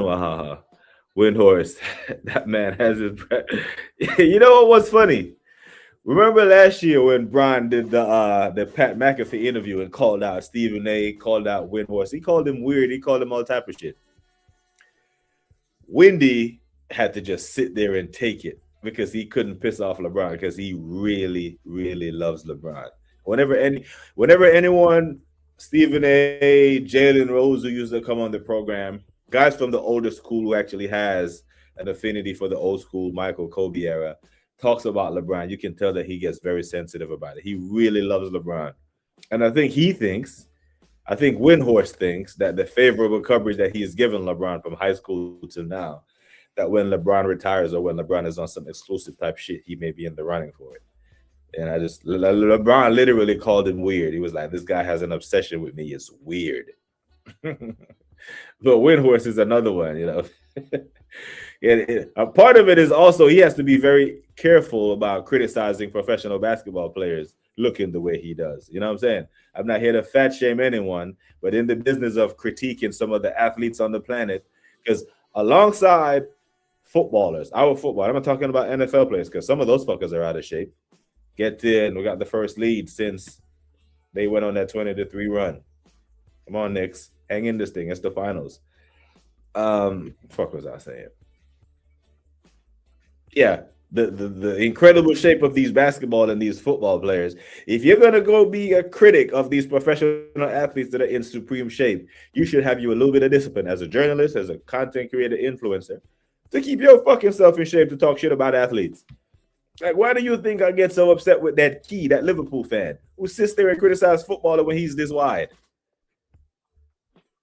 That motherfucker, he couldn't fit through this door. And he talks about professional athletes, like the little bit of discipline you have, just a little bit. There's one that follows Chelsea named Latimer's Prime. He never turned his camera on because he is massive. He's a mammoth of a human being. Again, I'm not fat shaming, but you're going to criticize athletes, call athletes shit, call them this, call them that. You have to be in shape, brother. Or not be a disgusting fat body at the minimum. You know what I'm saying? Windhorst, literally a professionalist. Yeah. Since he has all the pictures from Lower Merion. No, fucking not Lower Merion. That's Kobe School. The fuck? What's the name of the damn school that Brian went to? St. Mary's in Akron.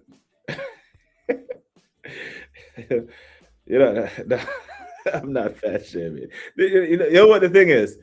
In the Army for 24 years, we have a chart, a BMI, body mass index chart, where you're this tall, you can only be so fat. And because, you know, being a soldier is physically demanding. So we have body fat standards that we have to uphold in the service. Yeah. So I know how difficult it is to be older and try to keep your weight down, but I know that it can be done with discipline, you know. But when I see someone who looks that way criticize professional athletes who do professional athlete things, and the basics of being a professional athlete is being in shape, right? That's why one of the reasons why I was having a conversation with some United fans one day, and the hell with his ability off the ball, what he does with the quality with the ball on his foot, at his foot. He just didn't rate Luke Shaw based off the fact that Luke Shaw didn't look like he is in top shape. That's one of the reasons why he never put Rooney in best strikers of the world shape, because Rooney was never built like. If you look at 40-year-old Rooney and look at 40-year-old Ronaldo, one looks like the dad and one looks like the athlete. Like, if you put Rooney's picture next to Ronaldo's picture, you would think Ronaldo is old. You would think Rooney was years older, and that he stopped playing football 20 years ago. When the truth is, he was playing for Everton less than 10 years ago when he went back. You know what I'm saying? But it's discipline. CR7's discipline is out of this world, on and off the pitch. This is why, even though I'm a messy guy, I do not accept any slander for CR7, just because of the discipline. Whatever that guy lacked in ability, he made up for with work ethic and discipline. And I think as long as LeBron is playing basketball, you're going to see CR7 play basketball. because he's going to prove that this longevity thing isn't a LeBron thing. It's a discipline thing, and I am disciplined enough to do it. Yeah. Damn, this game is way too open now. This back and forth shit. I don't know if this suits us, but it would be cool if we can go in at the half tied or ahead, because a 20-3 run is massive, and we're still in the game.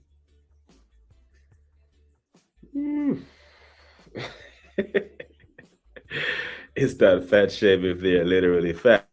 But is it appropriate for me to call out Key though?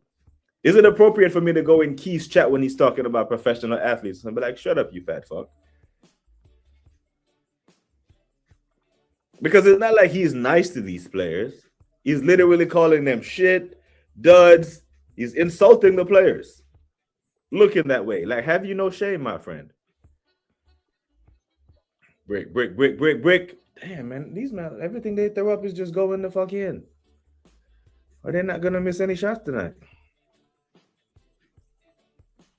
If they cool off in the second half, we win this game. Because it looks like they're shooting a very good percentage from three. Come on, Mikhail. Bridges. Don't want anyone to think I'm taking a shot at Arteta. Come on. Because I've had to sign promissory notes that I'm no longer going to be attacking Mikel Arteta. BBK, you said if you win, you would shut up. Okay, I'm shutting up. You won. Okay, I'm shutting up. I am shutting up. Nothing else to say about Mikel until he does some more dumb shit. So I'm going to lay off of him. Like when you get beach photos of IDK Tyra Banks and bitches call her fat. Fat shaming. They won't call her fat because what they will do is like they talk about stuff that men don't care about, like edges and lashes. No, we just want you to look decent. I don't lift a whole bunch of weight. The most weight I've ever lifted was 260. I'm not a power lifter. I do more reps. And I tell my wife all the time, it's like, as long as I'm still able to pick you up, we're good. I like being able to pick my wife up. I carry her up a flight of stairs in case she's drunk somewhere. If she gets big to the point where I can't lift her up, I'm going to be like, hey, baby, come to the gym with me. Calling Windhorse fat is calling things as they are. But I could be canceled for that. In cancel culture. I can't get canceled now with 2K subs. But if I had 200K subs, I can say anything I want to on BBK Sports. I won't get canceled. YouTube just won't put the algorithm. If I say anything on the word that rhymes with wovid or laxine, if I say those, YouTube just won't push the video, but I won't get canceled. If I had a platform, say I had 200K people and I'm sitting here saying the F word or calling someone fat, then you get a letter from YouTube. Right? Andrew Tate could have been saying whatever the hell he wanted to say at 2K subs. No one was going to cancel him. He's talking about women. He's talking about this. He's talking about that. The brother blows up, has a platform. Now he can influence. He's an influencer. Then he has to watch what he says. And then they canceled him. I remember one time you couldn't go on the damn internet without seeing that brother. Like during COVID, between 2020 and 2022, every turn you turn, it was Andrew Tate. He got too big. Canceled. I think they even locked him up one time and tried to interview him and tried to edit the interviews where he had to have his own cameras recording the interviewers interviewing him. So whenever they did their edits, they couldn't chop it up and make him look like a monster. But we're going in at the half. It looks like, come on, man. There's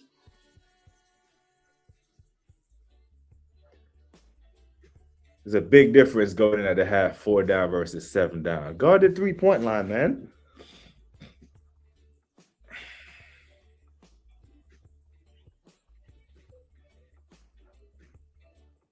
It's like everything they throw in, just fucking go in. And he's making those shots he turned his back. He turned his back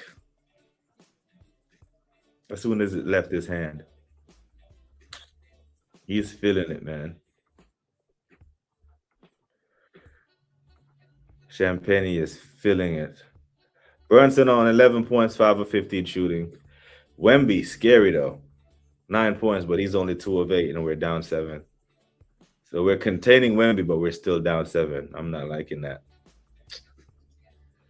It's actually a favor with the Windhorse because he's literally morbidly obese. He is massive. He's a mammoth of a human being. So when I see him, like he better be nice to the athletes. Unless you're talking about like linemen, offensive linemen, or the pitchers in baseball. Man, like David Wells, that bro gut was bigger than mine. Yeah, Champagne showers tonight. He's doing this thing, man. Let's see, 5 from 6 for 3. It reminds me of when Danny Green and Patty Mills, they had another shooter that 2014 series when they were just raining threes on LeBron and them. Like game 3 or 4 or something like that. But that's a hell of a 5 for 15, man. It's not a good look. He has to improve at second half. I need OG to come alive. OG only has 5 points.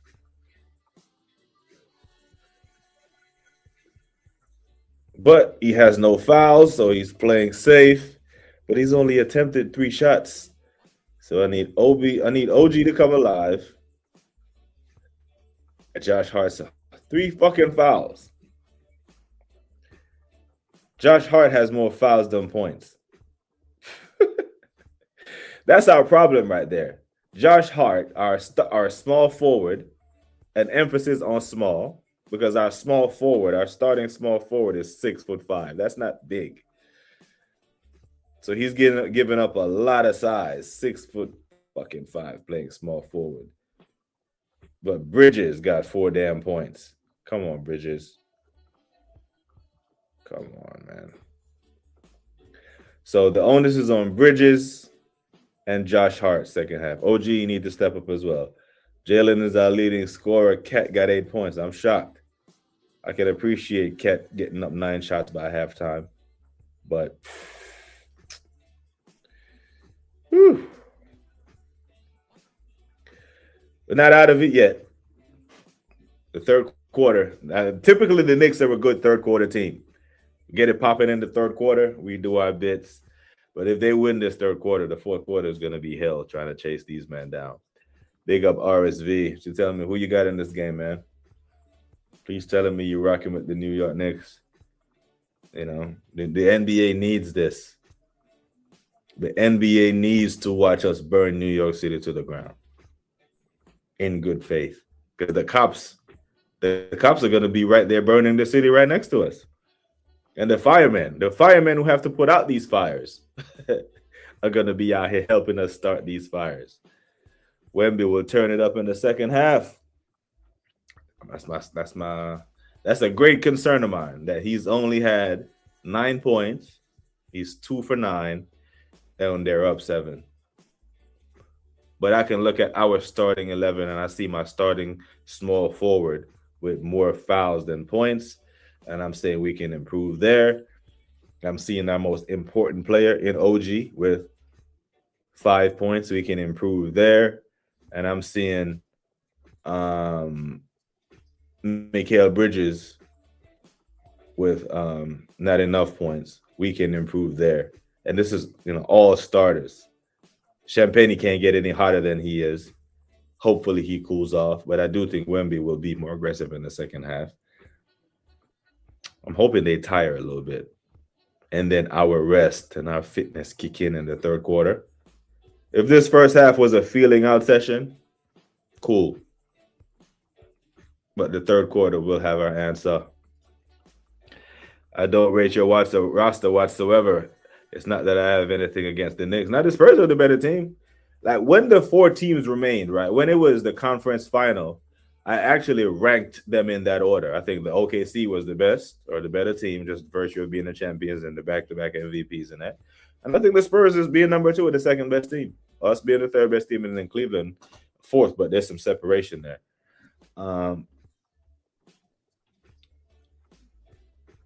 I think that the size, just their sheer size of their shooters is giving us problem. Their big men can score. Our big man can't. in Mitchell Robinson that I mean. Like if Diarra was on the damn court and giving us some offense that can drag Wemby from the paint just a little bit to give Jalen Brunson a lane or something to think about. But when Richard Robinson is on the pitch, that Wemby, all he's gonna do is hang out by the damn rim because he can't score. Big up to RSV. I don't mind whoever wins as Pistons fans. You want the NBA title back in the Eastern Conference, don't you? Like next year. So whenever you do beat us, if you beat us next year, you can say you knocked off the NBA champions. That will give you confidence going into the final. Because I actually do. I wasn't just joking around with Ace. I actually think that the Boston Celtics have to blow up their roster. I don't think that Jaylen Brown and Jason Tatum can coexist anymore. I think that's going to be a Shaq and Kobe situation. I think it's going to be combustible. Big up Karma Serene. Big up. She said Knicks in 6. Of course, you see the New York Knicks gear. It's Knicks in 6. Front wear. That's all. Round that's all. Has to be the Knicks. The firemen will be filling their tanks with gasoline. Hell yeah, pour that shit on. But I did say I'm not bothered if we don't win tonight, because I do think we get one of the games in San Antonio. But if we can catch these men cold, great. But they look like the hot team right now. We look like the cold side. But I'm looking at OG, NBA champion, most important player for us. I need him to step up. Big up to Hugo. Mourinho wants Calafiori. Straight up swap for Rodrigo. Not opposed to it. Now, I'm not one of the, unfortunately, on this side of the fence, I'm not one to throw Calafiori in the bin. You know, he's an NBA champion. You know, he had a tough first year coming from Serie A and that.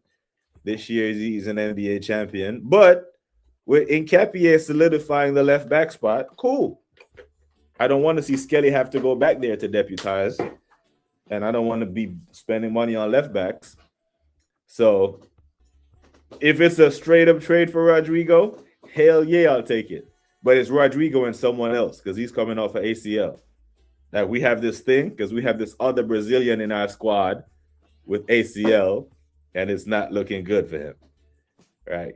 But if Mourinho doesn't want Rodrigo, let me see the post that they put in the Enemy Lines group chat. Because there was a couple of players on that list. It wasn't just Rodrigo. It was a bunch. Camavinga is on there. Ceballos. Remember Ceballos, Araloni, and a couple others. But that Camavinga one is shocking to me. What's going on with Camavinga? Is it an injury thing? So this is the full list. Camavinga, Rodrigo, Franco, Argentina reject, Fran Garcia, Asensio, and Dani Ceballos. I would take both Camavinga and Rodrigo if I'm being fair. I would. I don't know what's going on with Camavinga's injury and that, but shit, man. On a cheap, I'll take it. Knicks in 6, baby girl. That's my story, and I'm sticking to it. Now, I see you. I got eyes on you, Karma, because I see you with Dallas Cowboys apparel in one of your streams.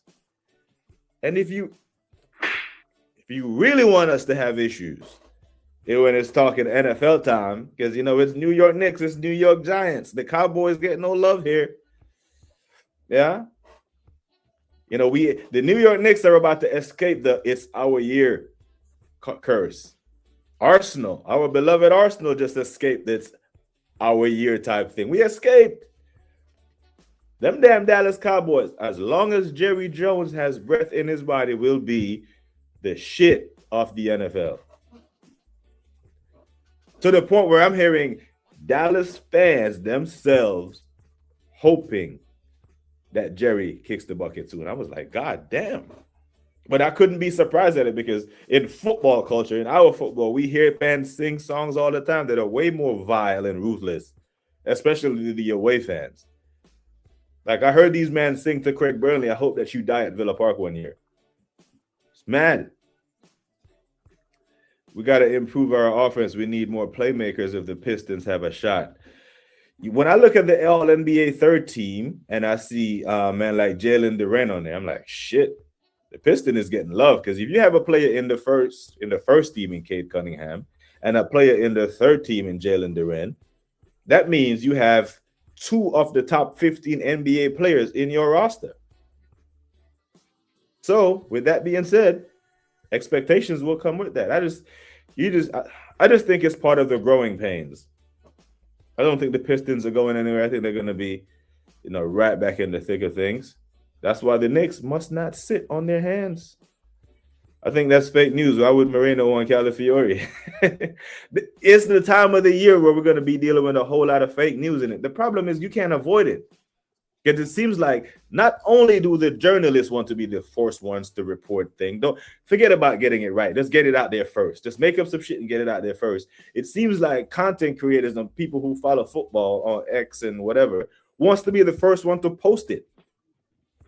So every morning you go into a group chat that's football, you see someone, because I'm not on X, so I can't read the full stories, but I get to see the headline of this guy wants this guy links with that, but no one knows if the journalist is credible. Then why the fuck are you posting it then? Like a repost is like an endorsement, is it not? In social media, whenever you repost something, it's considered like you're endorsing it or you believe this is to be true. But fuck me, man. And we're just in June, right? The World Cup hasn't started. The World Cup hasn't ended. So we're going to be hit with so much damn fake news shit going forward until the actual transfer window closes. Is going to be mad. Man, big up.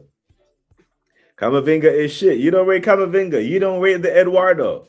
Is that recent? Because he's been a mainstay in that Real Madrid team when Carlo was there, no? I think he has good tech. Yeah, I think he's an okay player. I don't think he's terrible. If Brunson ends this game with half limbs gone, you are screwed. God forbid it happens. Jalen is averaging 25 points in these playoffs, and I think that's on par for what I'm expecting from him this series. I just need a big series from Cat and OG.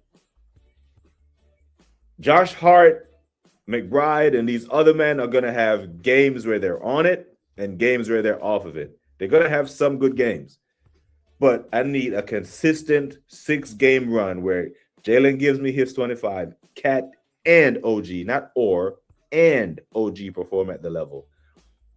Because McBride and McBride, Jordan Clarkson, and Josh Hart, they can alternate off games and we survive. But if OG, Cat, and Jalen Brunson aren't at the races, we're fucked.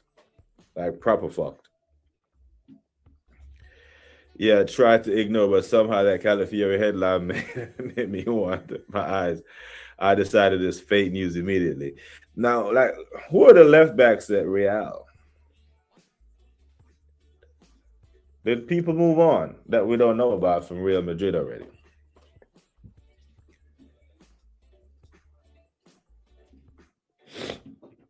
Real has hired Uncle Jose to do bits. There is no waiting time, They got the Alvaro Carreras, a young kid. And they got Fran Garcia. Ferland Mendy. Now, I think he is shit. Yeah? I think he needs to move on. But, Fran Garcia, don't rate him highly, but, he's 5'7". Maybe Jose wants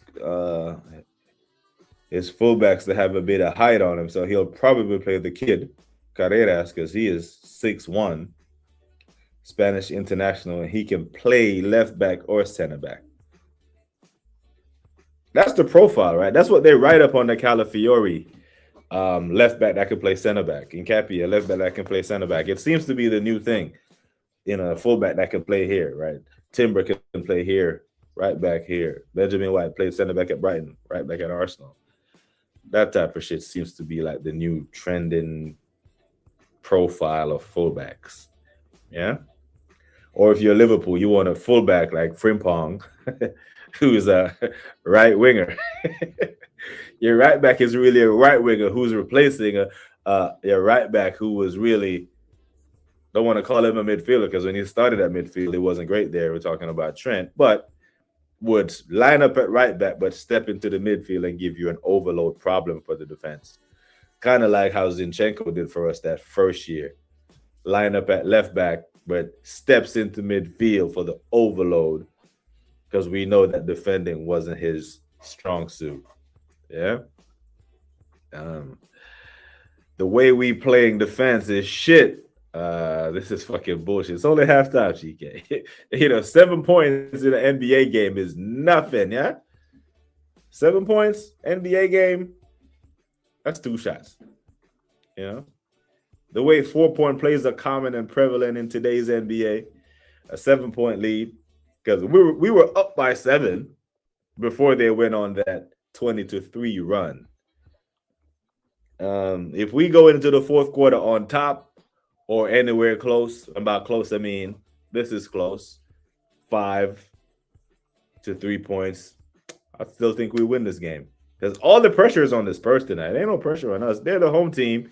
They're the number 1 seed. They won 60 games, or the number 2 seeds, but they're the highest seed. All the pressure is on them. So let's see how they handle it. We just have to keep turning the screw. Never liked Camavinga much. I think he was okay. Wide open on the wings. Yeah, but the thing is, OG can afford to be a little more aggressive. What they call a foul for there? Cat, come on, man. Why are you being aggressive out there? If I'm going to tell Cat, bro, if you're going to be aggressive, choose to do it on the offensive end. Try to be aggressive on the defensive end. This is what happens. Fuck me, man.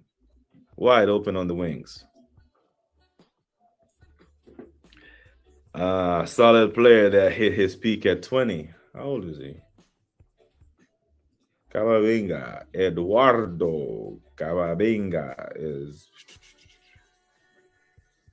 23 years old. 71 million transfer value. Seems a little bit steep. Because if I look at the Real Madrid on Football, right, against his name, most players have left back, left midfielder, or one position. There are 4 positions next to Camavinga's name because Carlo used to play him at left back, but they also left midfielder, central midfielder, and DM. I don't even know which position is his best one. But if I go to Valverde, how many positions are next to Valverde's name? Right back, center mid, right mid, DM, right wing. If it's one guy, we know that Mourinho is not going to say, I don't want. It's that guy, Mr. Workhorse. But Carreras is quality, yeah? 6'1", 18 years old. Spanish international. Let's see how many games he played.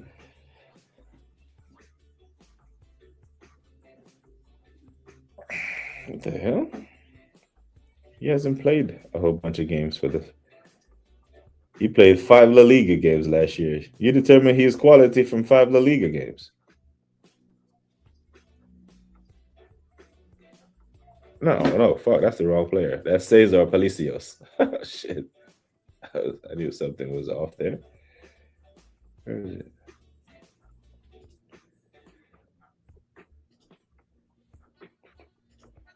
Yeah, 28 La Liga games, 2 goals, 3 assists. Oh, a lot of games. 2,300 minutes. Oh, his shirt number is 18. He's 23 years old. I was reading that wrong. Okay. Fair play. Garcia is shit. Mendy is never healthy. Yeah, Mendy, and Alaba. Problems. But Calafiori isn't great at anything and way too expensive. If Real Madrid want him, they can have him.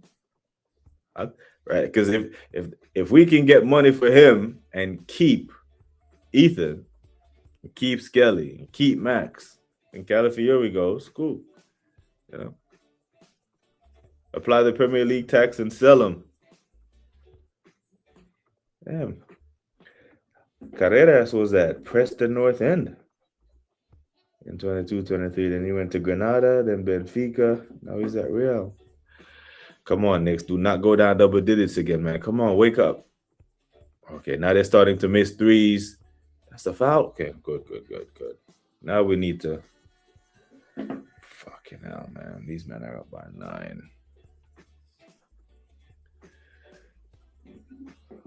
Fucking hell.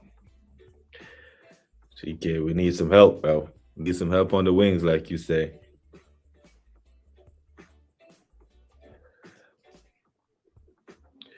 Camavinga had to deputize at left back, and Alaba and Mendy were always crocked.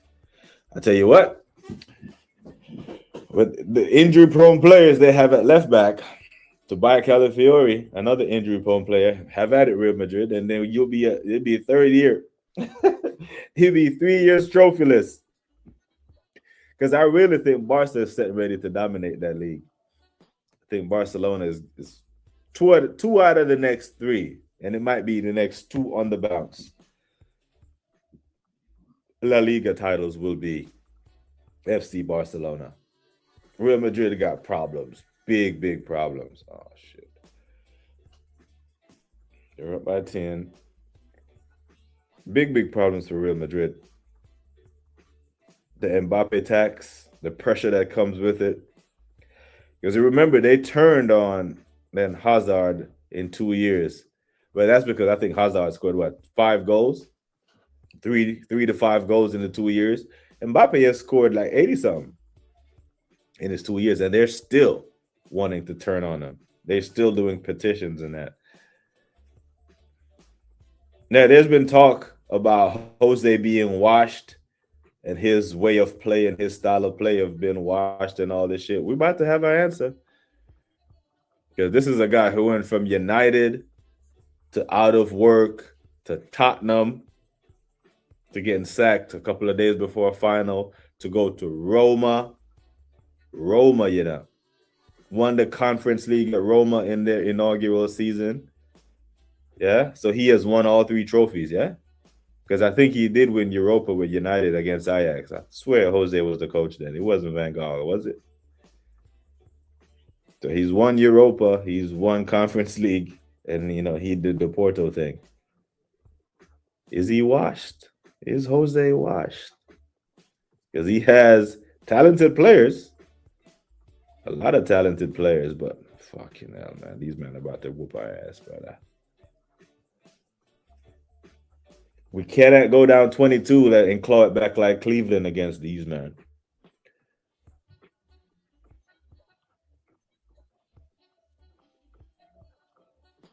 Five minutes in the third quarter, and we're down 13.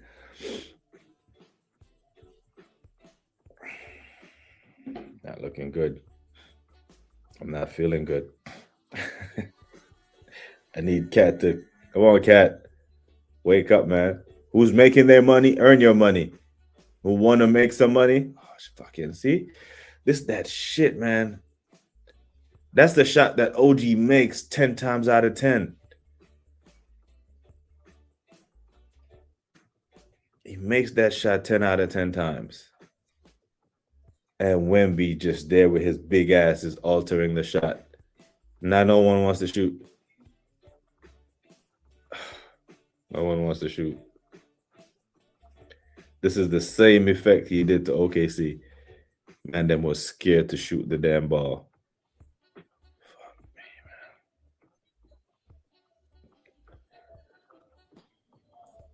man.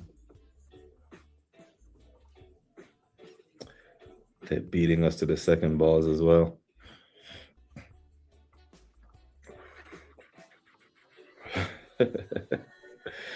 Bridges, the Stephen A is about to be on his ass tomorrow. Stephen A. Sis, not Stephen A. Smith, but Stephen A. Sis, because Stephen A. Sis is more sensitive than the footballers. That brother calls professional athletes, football players, NFL players sensitive on a daily basis. But as soon as one of those players clap back, bro schedules a whole hour and a half on his podcast to react to it. And he's the one who called the athlete sensitive. It's mad. Like I think traditional media are struggling with the fact that they no longer control the sports narrative. Like if CR7 starts a channel tomorrow, it would have 100,000 subscribers in 1 hour. No one that talks sport can get that type of traction. So the old dinosaur media, sports media, where it's controlled by journalists and they can just attack the athletes, those days are over, and the old guard is having a hard time adjusting to that. They're having a hard time accepting it. So where Draymond Green or anyone can just start their own podcast, get big numbers, and clap back and retort and give their own story, their own opinions.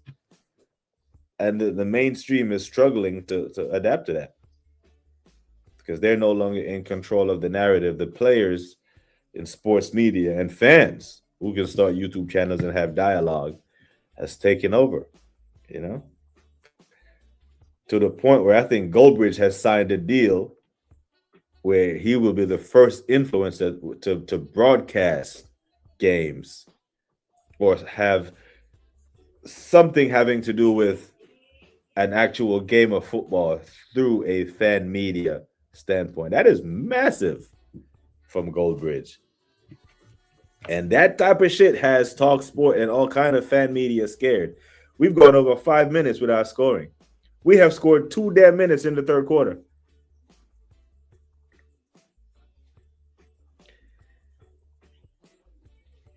Over 5 minutes have gone. We're below 7 minutes right now. We have scored 2 damn points in the NBA Finals. It's mad. This is criminal. This is the guy that we gave 4 first-round picks for, The rust is showing.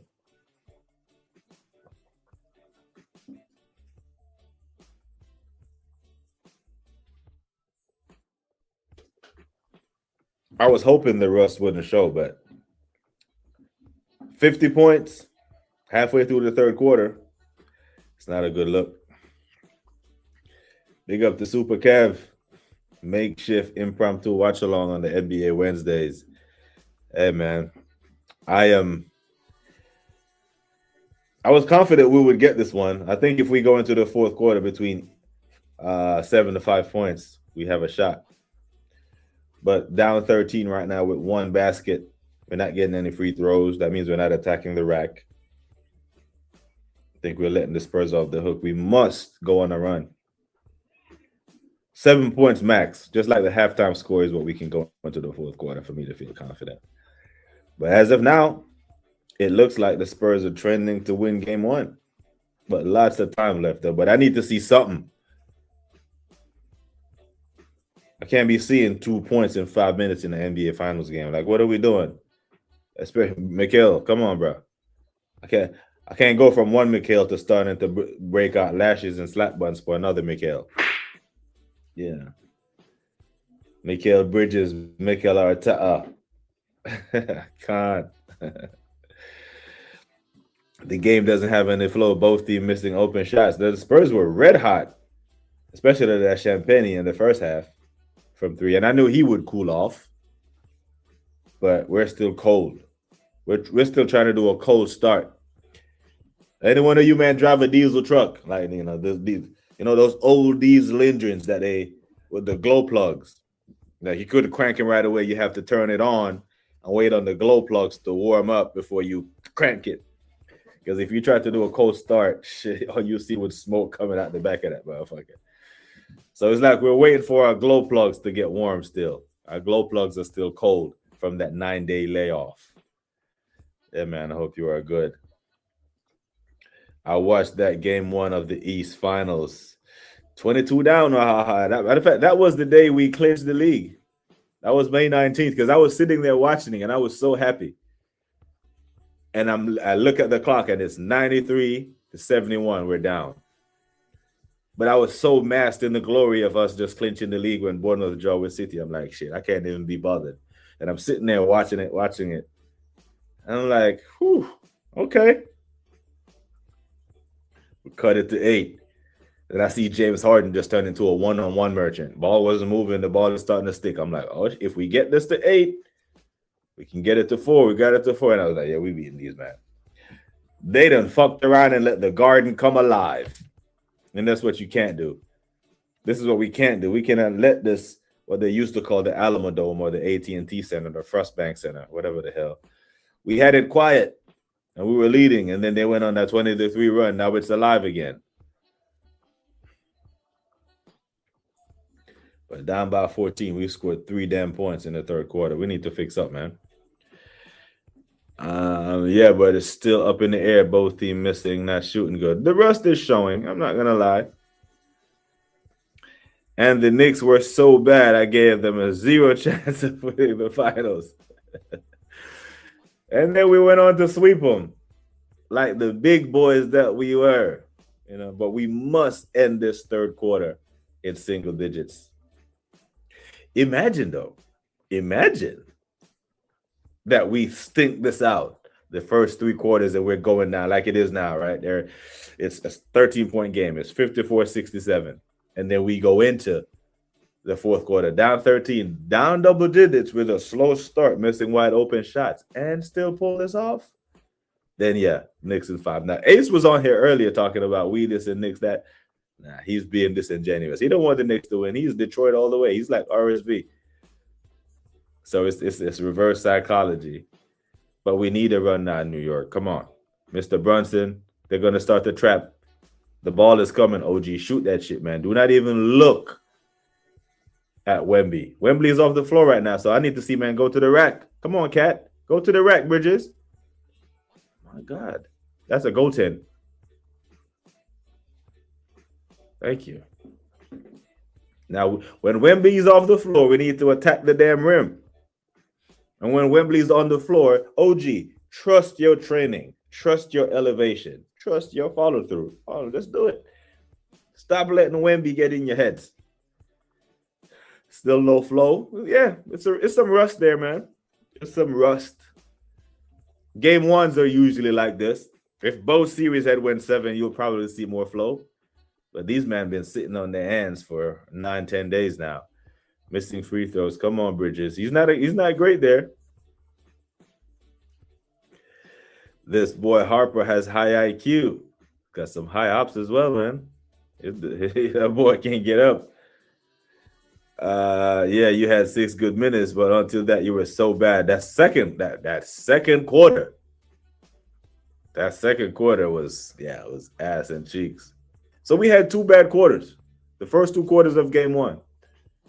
The next 10 quarters, it was just a complete blitz. You know what I'm saying? Now we have 13 points. We've gone on the run.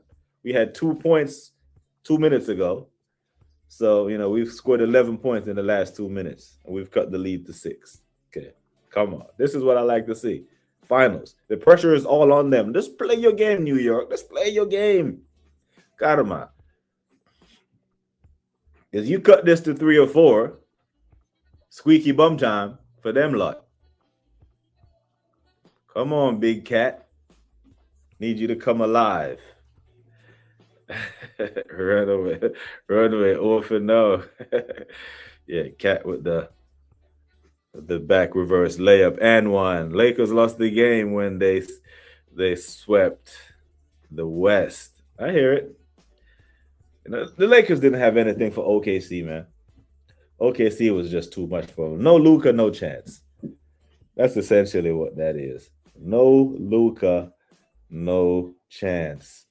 Yeah. Now, I'm not sure if I'm going to wait until the knockouts are complete, but announcement on BB. We will be doing a sweepstakes potential giveaway for the brackets of the World Cup.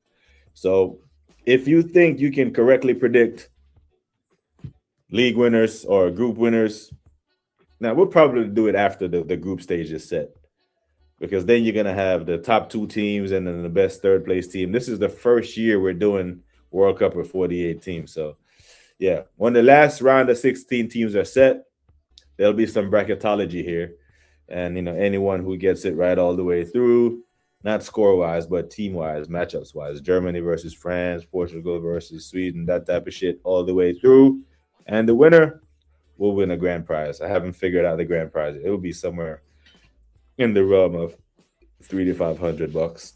We'll give back to the community. And that's what we do over here. Broski Suge was in here from a hospital bed sending super chats to the channel. So big up Suge every time for that, even though he is a Spur. A Spur should be. Shame on you, Suge, for being a goddamn Spur. There's only 2 words in the English language that start with an S and has 4 letters that are shit and Spur. And you decided to be one of them, Suge. But you're broski, and we big you up anyway.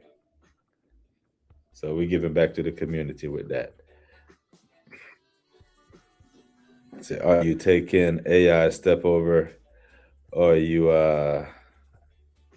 Ty Lue? Oh, the Ty Lue step over. Yeah. Moments, big moments.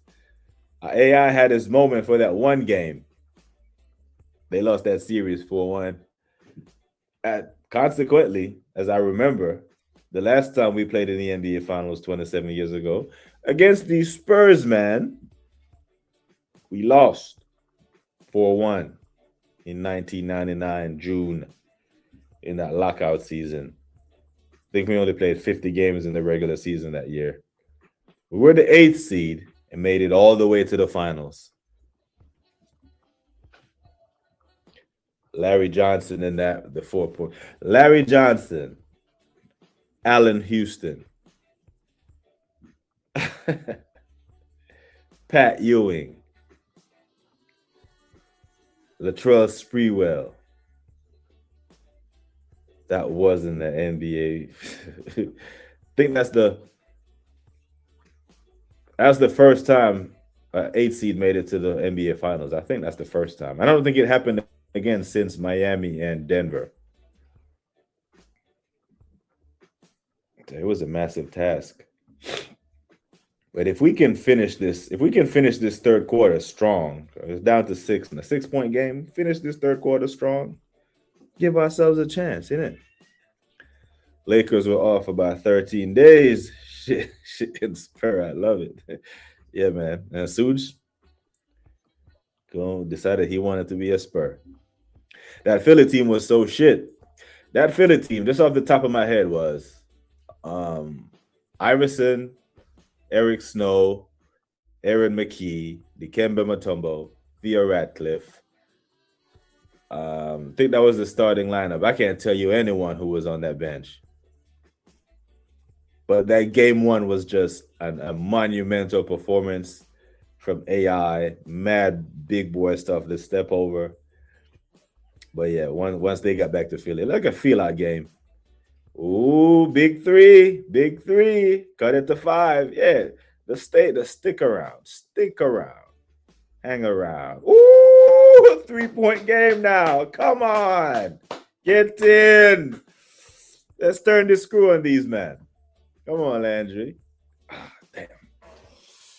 Damn, I don't want this back and forth. See, this is the flow. Started to flow now. This back and forth thing. Ay, shit. Yeah, man. The Twin Towers. So that San Antonio Spurs team had them 2. I think Avery Johnson was on that team. Sean Elliott, Mario Ellie. Yeah, they were just deep, man. They were deep. They were better. They were really good. Come on. I like it. Yeah, the team is waking up now. We're outscoring the Spurs 20-16 in the third quarter.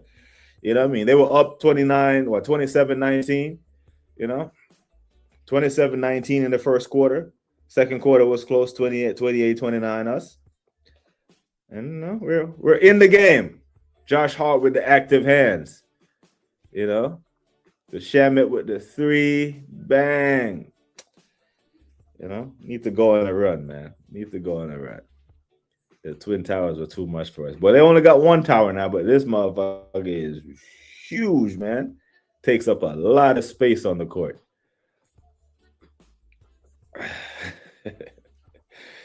Just need us to put some pressure on them. Let's see how they react to the pressure. Put the pressure on them. And we're doing this run with OG off the court right now, you know? So when OG gets on the court, you know, fresh legs, fresh hamstring, we can possibly do something.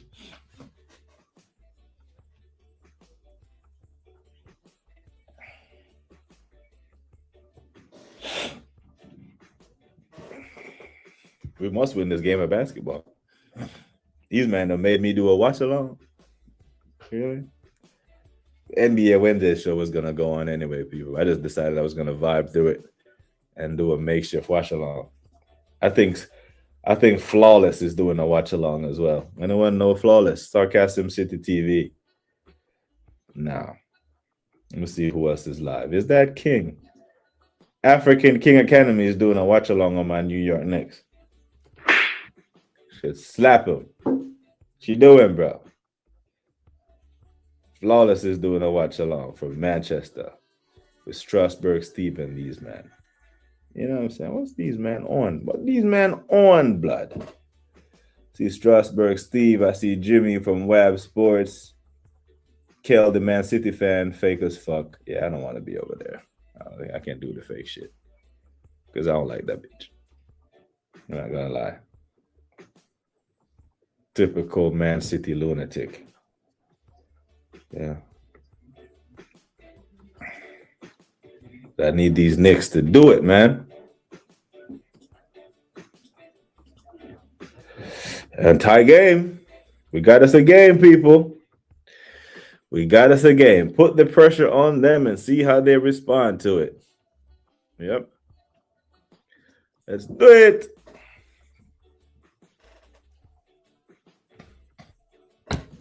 Man, I need to open this door.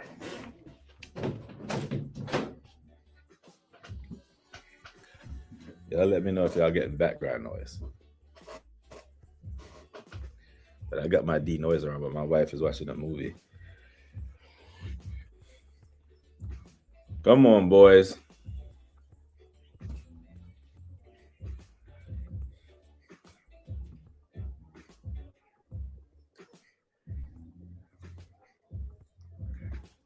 Now we got us a game.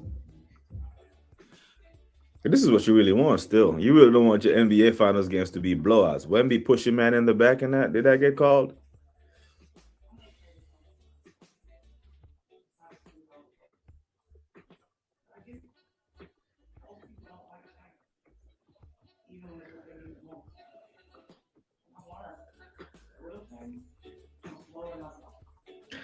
Probably should have ate something before I came on stream, you know. Captain Clutch warming up.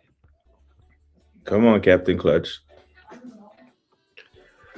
Ooh, Matt Bride with the block. Yeah, put the pressure on them. Let's see how they respond to this pressure. They're the home side. The lowly New York Knicks coming to your building with your 7'5" all-star superstar. We're coming in with a 6'1" point guard to apply some pressure. Let's apply some pressure.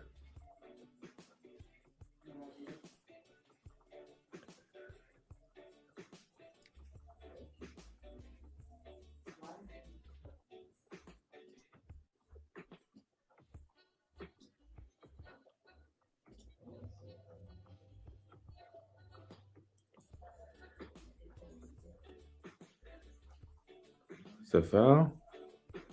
Could have just let that go, ref. I would have taken that dunk from Mitchell Robinson. Get him some confidence. 25-18, third quarter. Yeah. I can dig it. 8 days till the World Cup starts, yeah.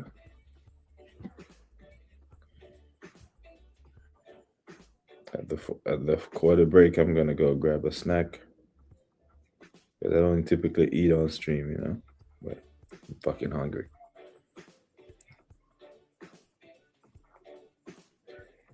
Josh Hart still only has 3 points in this game of basketball. He has 3 fouls still, but bro still only has 3 points. OG only has 5 points, bro. Need OG to come on, man. Shamet has done well off the bench with 11. Bridges 7 points. Wow.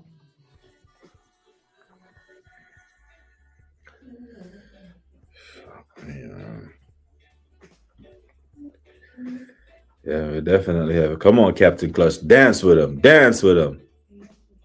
Yeah. Looks like he don't have the lift in the legs, which is weird because I know he ain't tired. He's fresh. He's got fresh legs. Need him to get up and get that lift. 3-point game. 76-73.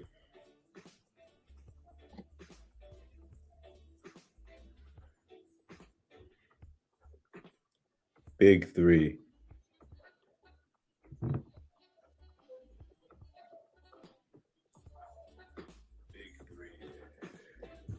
Big three. I think we end the quarter. Tie game? Tie game, people. And let me turn this down just a bit. And give me 1 second. Show's still running. I'm just going to exit stage left for a bit. But be right back.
Yep.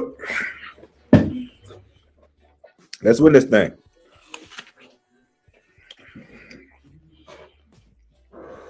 Got me an apple. I'm be all healthy and shit. Let me mute so you don't hear me chew like a pig.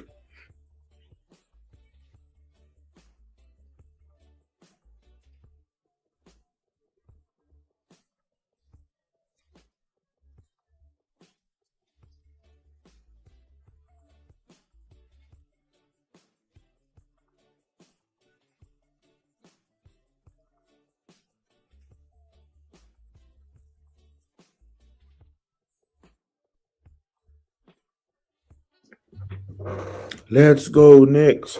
We don't sing songs or shit like that, but we chant. These Spurs don't know what the hell's waiting on them in New York. They in for a rude awakening when they get to New York.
First lead in a long time.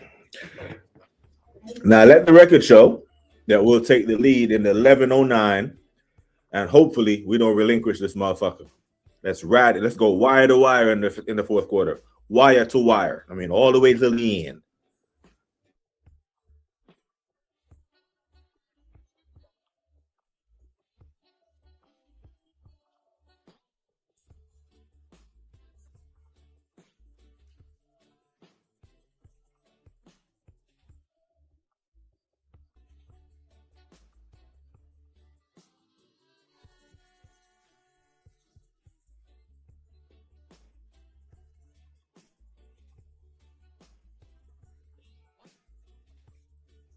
This dead roster that Wahaha doesn't rate.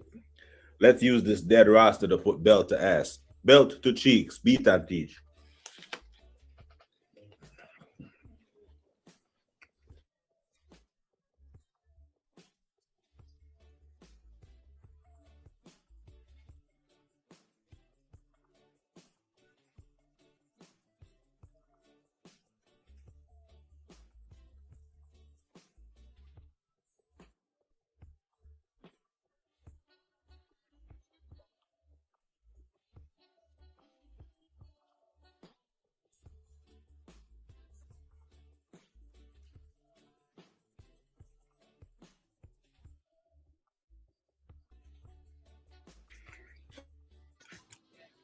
Give me all three of those.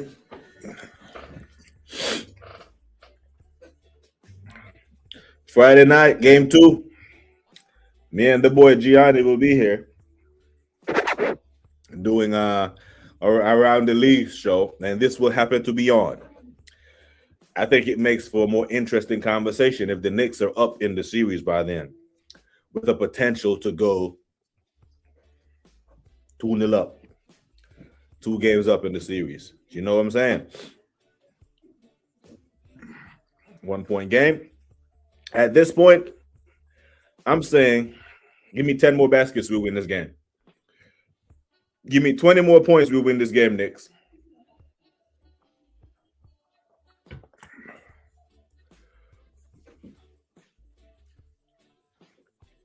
So, give me 10 more baskets or 20 more points, I think we'll win this game. So, I'm going to count down baskets. Give me all 3 of those. Bang! That Mike Breen bang be hitting different, you know. Man, every time we score, these fuckers score back. I'm gonna close my door.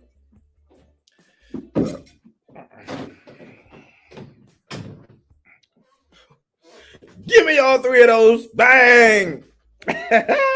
Shit, we got a game. What minute did I say? At the 11:09 mark. We take the lead in the fourth quarter, and let's not look back.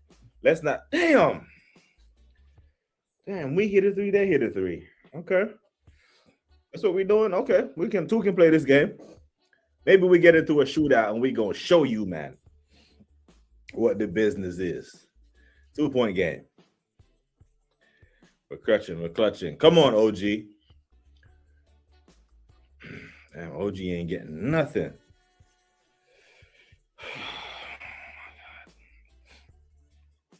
You know, when I think about OG having 13 points, he's coming to life. But Josh Hart still 3 points, and Mikal Bridges 7 points. And we're somehow ahead in this game of basketball. It's mad. But I'll take it. I'll steal game one in San Antonio and force them back to the drawing board. But the respect that these New York Knicks will get from winning this game of basketball in San Antonio will be massive. The belief that they will get winning this game of basketball. Come on, OG. Yeah. Oh, shit. Missing those shots now. 11:09, we went ahead. It's tie game. Still haven't relinquished, but if we take the lead on 11:09 in the fourth quarter and don't relinquish it, that lasted 2.5 minutes because now it's a tie game. You know, because when Vassell and Castle start to throw up threes and they start to go in, it's a problem. Because now it's gonna, you close him down and create space for him to drive and penetrate, and that's where Wembanyama thrives. Yeah. But give me 9 more baskets, we win this game. Yeah. Give me 18 more points, and this game is ours. Come on, I'm counting down basket. I'm not even counting points. Man. Missing some easy ones.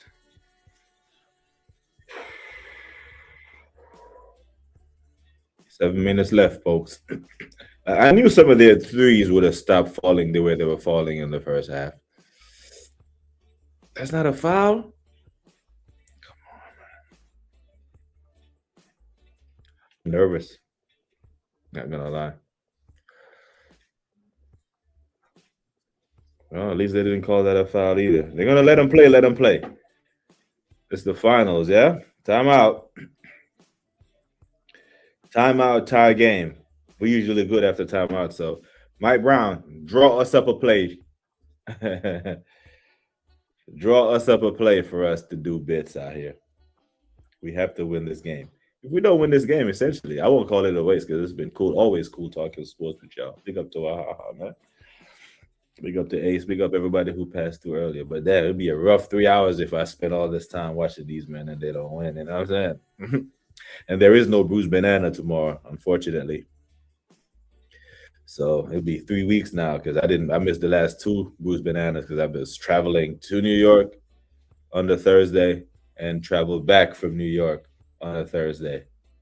So I couldn't be on the last couple of Bruce Bananas, and there is no Bruce Banana tomorrow. So I might stream 4 p.m. UK time tomorrow, depending on how this game goes. Because if this ain't gonna go well, it's gonna take me a minute to recover.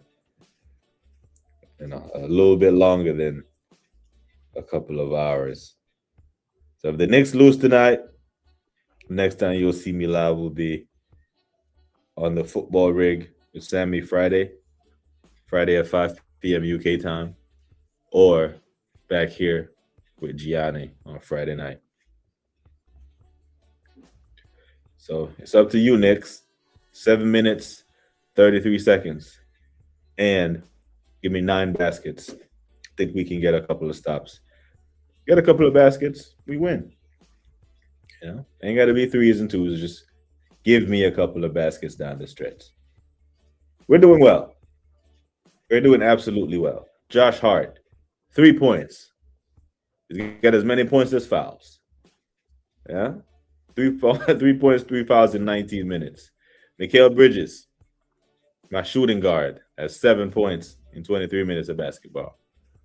And we're tied with the champions of the Western Conference on their ground, at their floor.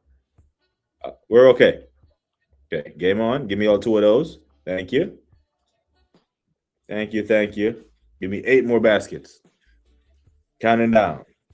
So 9, give me 8 more and we win this thing. Excuse me. Let me, matter of fact, I'm going to mark them as I count down. My little sticky note here. Give me 8 more. Yeah. 7, 6, 5, 4, 3. If I stop counting either way, it's a good thing. Give me 8 more baskets. We winning this. Hey, man, have us a game. At least it's the game. This game is stood up in the air. They need to step on Spurs' neck right now. Nah, we ain't even need to step on their neck. We can let them in the game and make them believe they can actually win it. Just pull away at the end there, nice and calm. I want to step on their necks in the elimination game. Break their will. Or we win tonight and then win game 2, completely break their will. Step on their necks at the Garden. Because that Garden crowd will not allow us to lose both games. So if we win both here, we could end the season in San Antonio in 5 games. But until then, I'm still rocking with Knicks in 6. 642, 88, 86. Come on, boys. Come on. Free throws. I'm not counting those. I'm only counting the baskets. So I'm not counting the free throws. 89, 86. I'm rocking with the boys. Starting to feel good about it. Wahaha. The roster that you don't rate is about to do the unthinkable. Yeah? About to do the unthinkable in San Antonio. Come on, boys. The entire state of New York.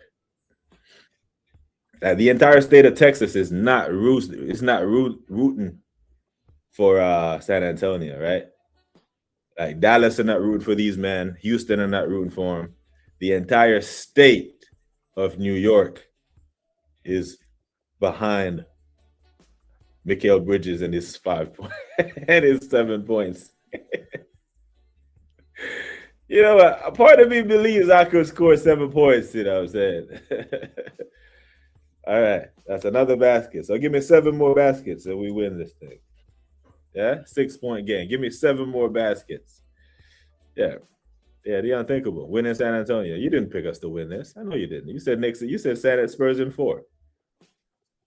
You know, so that's against the world. This morning when I said Spurs were the better team, Guna SE snuck in here and thought I was talking about the damn Tottenham sloppy top Spur.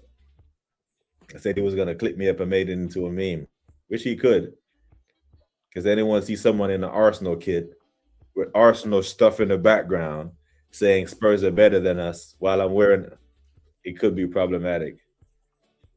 So I'm gonna have to save the full clip and put it out in case he tried to clip me up and have me saying something I didn't say. Remember in the third quarter where we scored 2 points going up to 7 minutes? Well, in these first 6 minutes of the fourth quarter, we scored 16 points to their 10. So we're doing well. And I'm going to stick to my 7 more baskets. Give me 7 more baskets. Regardless of what they do, I think we win this game. Come on, boys. If Wemby and Fox shoot 25%. So the thing is, I'm looking at Josh Hart's, my small forward, with 3 points. My small forward has 3 points.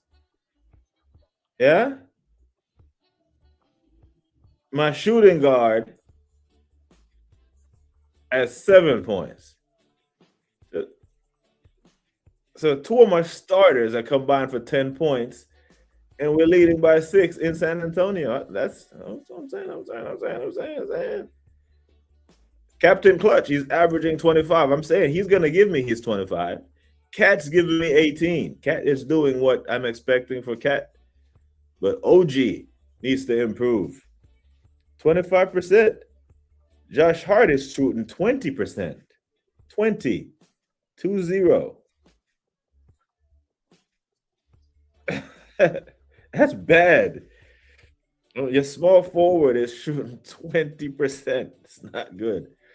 And let me look at Wemby's numbers real quick, because part of that might be Wemby's own fault. You're settling for jump shots when you can take man to the rack. I mean, knock on wood, because I don't want him to start doing that. But Wemby's on the same amount of points as Cat. He's taking 15 shots. Remember, we were laughing at Jalen to begin the second half for 5 for 15. Wemby is 4 for 15. I said Fox isn't fit, I don't think he is fully fit. I think he's carrying something. I hope he's carrying something. I hope it gets worse as these playoffs go along. I need all the help I can get, broski. You see how thirsty I was for the Premier League title. I'm even more thirsty for this NBA title. Yeah, because I was negative 10 years old the last time these men won the NBA title. I don't have no chest for anyone as a Knicks fan. When I talk about the Knicks, all I talk about is how great the fans are, which we are great. I don't think there is a better traveling fan base in the world in basketball than my New York Knicks. Yeah? Because if it was OKC, I would have been at an NBA Finals game on the season ticket that I had before I left there. And I'm not the only one. There's a plethora of New York Knicks fans there because there's an Army base there. Yeah? So Fort Sill. And every Army base has at least 100 people from New York. And when there's 100 people from New York, other people from New York migrate there quick, fast, and in a hurry. But that's it. That's all I got for the Knicks. We got great fans. So you most fan bases couldn't get away with the shit that the Knicks organization has put us through. Because the Knicks could be, there's 82 games in the Premier League season, in the NBA season. The Knicks could be 0-81. That 82nd game of the final of the season will be packed. 19,161 people will be packed in there, even though we are 1-81. The fans are loyal to a default, to a point. But now we can go up 1-0 or go up one game. Give me 7 more baskets, and I think this is sealed. Three wins away from, it's calm. We'll move accordingly. But it feels good because I should be here trembling and shaking in my boots.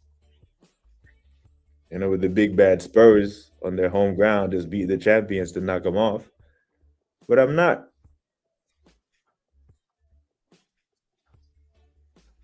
I'm a little nervous, but I'm not shaking in the boots. That one we're 7 baskets away.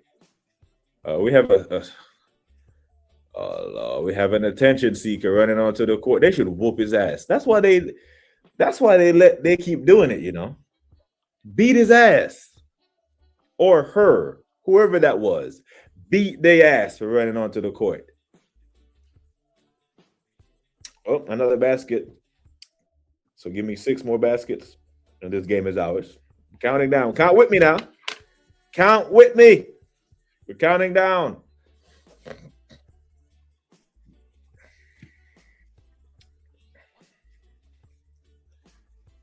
we go up by 10, I might start playing the music. The fat lady singing.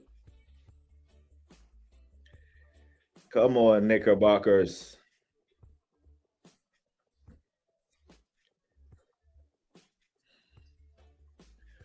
Should have tackled him and whooped his ass, man. I'm fucking running onto the court to take a selfie. If nothing happens, he's gonna do it again. What a dumbass. What's wrong with people, man? Attention horse. Must be a Chelsea fan. Love attention, Come on. Delaying the game for no reason. He may have just cost the network some advertising time. Because an advert was supposed to play in that time slot. Excuse me for snickering, people. I got a little cold. Because here in Seattle, it's cold in the mornings, hot as hell by daytime. Their shots are starting to be way off now. Yeah. This man is the clock well, Captain Clutch. Ooh, Captain Clutch is coming alive. He has his 25. 25 is what I needed from him.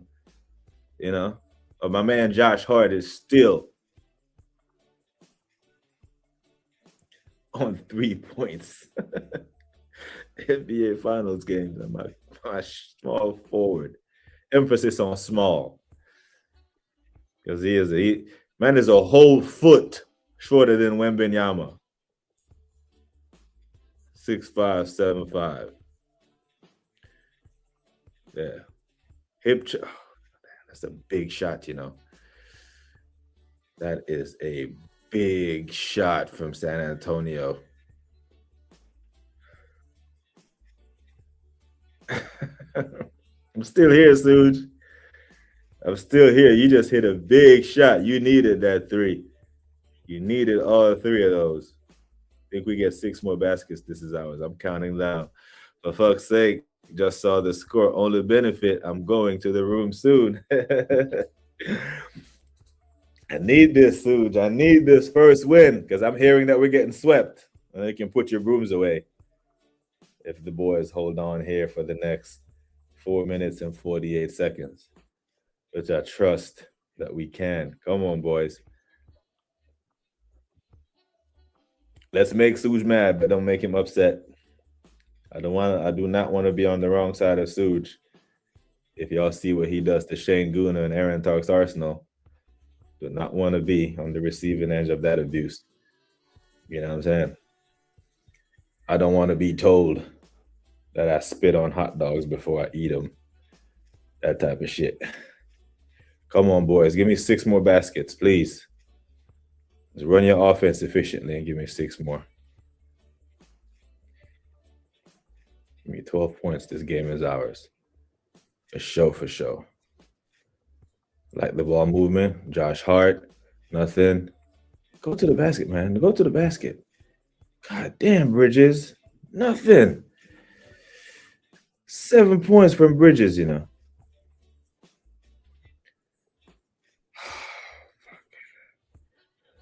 That was a big 3-point shot from Wemby, you know.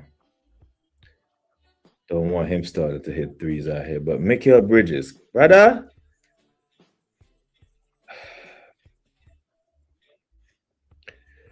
Mikal Bridges has attempted 6 shots. 6 shots. He's made 3 of them. Normally, you're shooting 50% and your team is up by 5. You're doing something.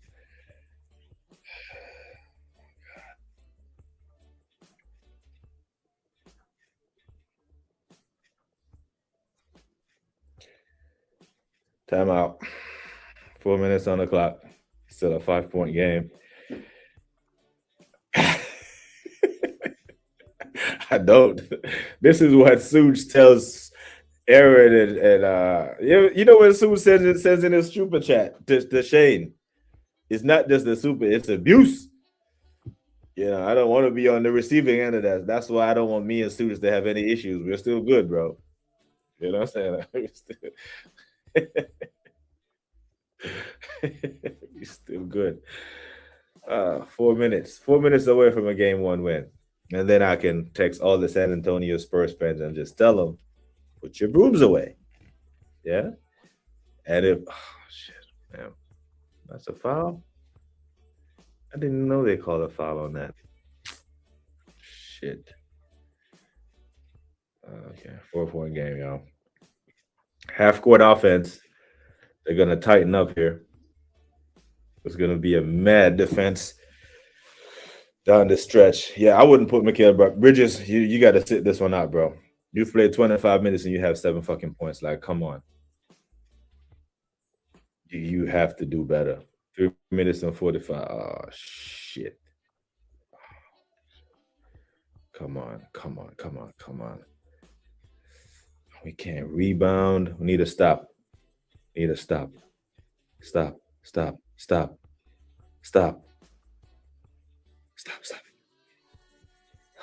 Good. Well done, Cat. Well done, Cat. Nothing there. Move your hands. Hands, hands.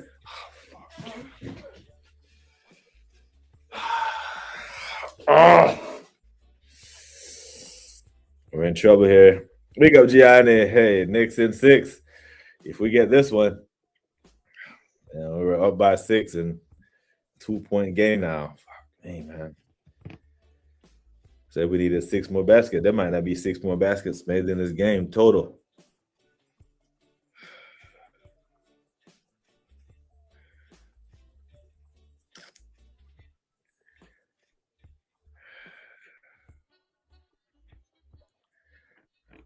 Timeout. 3:24 on the clock. 2-point game. Well, from this point, with 3 minutes, 3.5 left, 6 baskets definitely win us. I don't think we get 6 more baskets. Because men were gun shy with Wemby already. At this stage in the game, the squeaky bump. Fuck. How's that a foul again?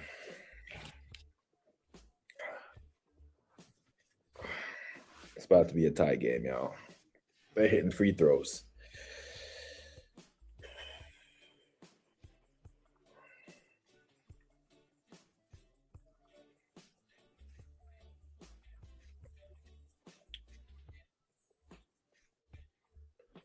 I'm nervous.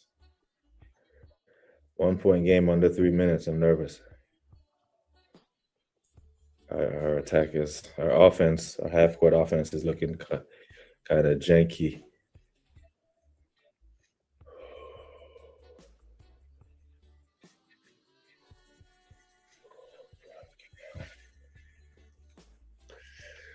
Mr. Clutch, these are the type of games where Jalen does his thing, innit? Captain Clutch. I'm trying to say, give me 3 more baskets. Give me 3 baskets, we win this game.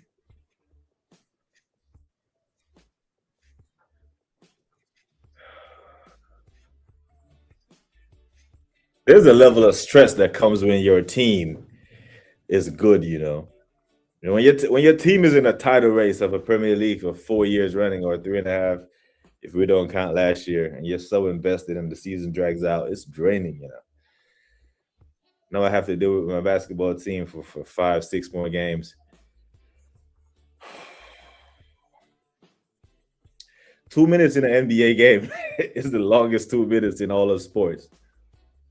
2 minutes in an NBA Finals game. Fucking tie game. Oh, Jesus.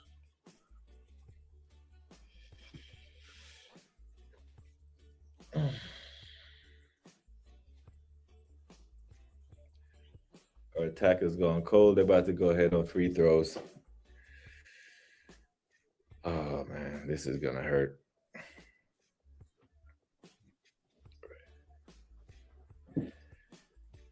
Oh, they're ahead.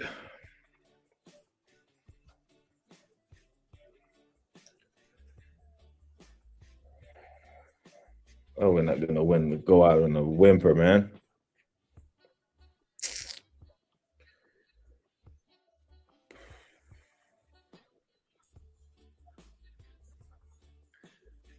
We haven't scored since the 5-minute mark. All 3 of those. Give me them. Give me all 3 of those. All right. Now, I was down to 5 more baskets, but I think 3 more baskets might seal this one.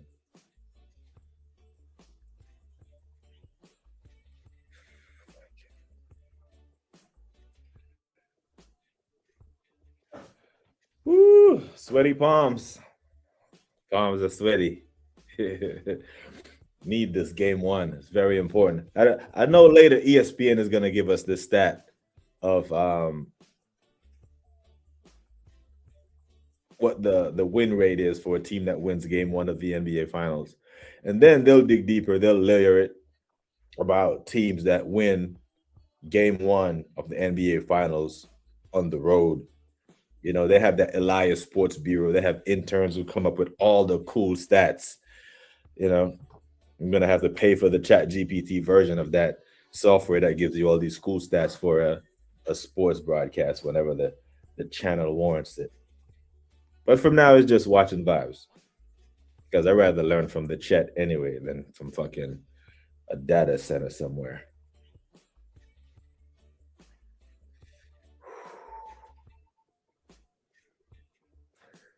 Come on, boys.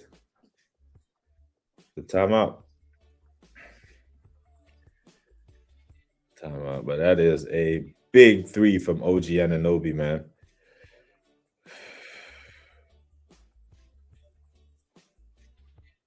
Captain Clutch. Well, give me two of those. All right. 4-point game, y'all. 4-point game, less than a minute. Are we gonna fuck this off? We have an NBA Finals. Rebound the ball and box out. Yeah.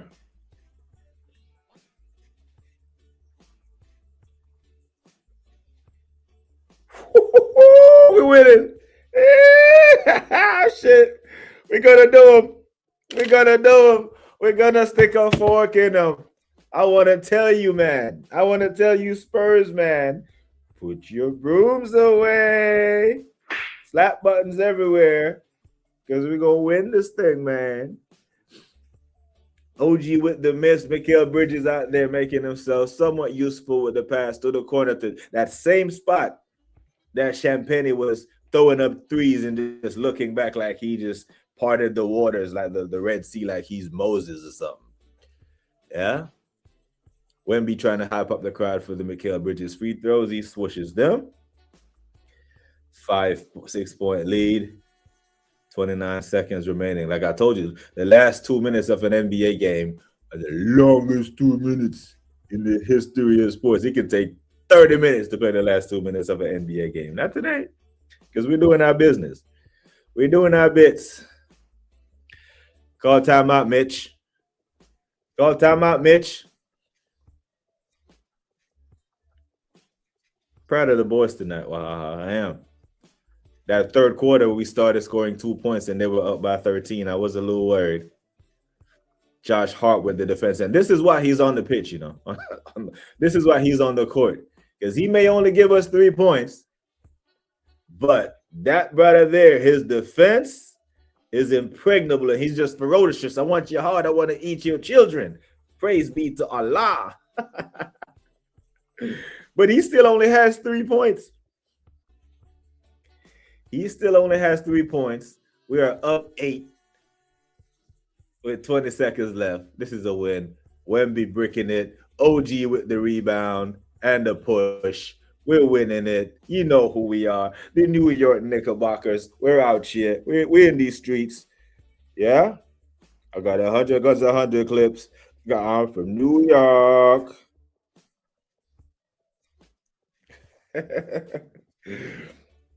Yes, sir. You see, everything can change in a New York minute.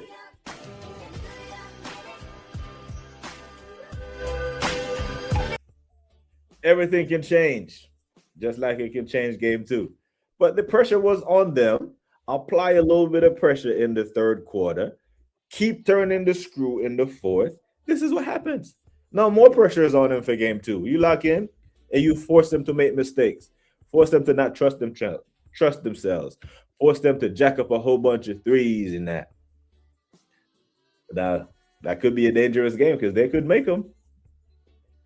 But if I was on X, if I was on Twitter, I would tweet to all the San Antonio twats, Suge not included. Full disclaimer, Suge, you are not included. I would tell them gently, calmly, in an authoritarian type of voice, put your brooms away.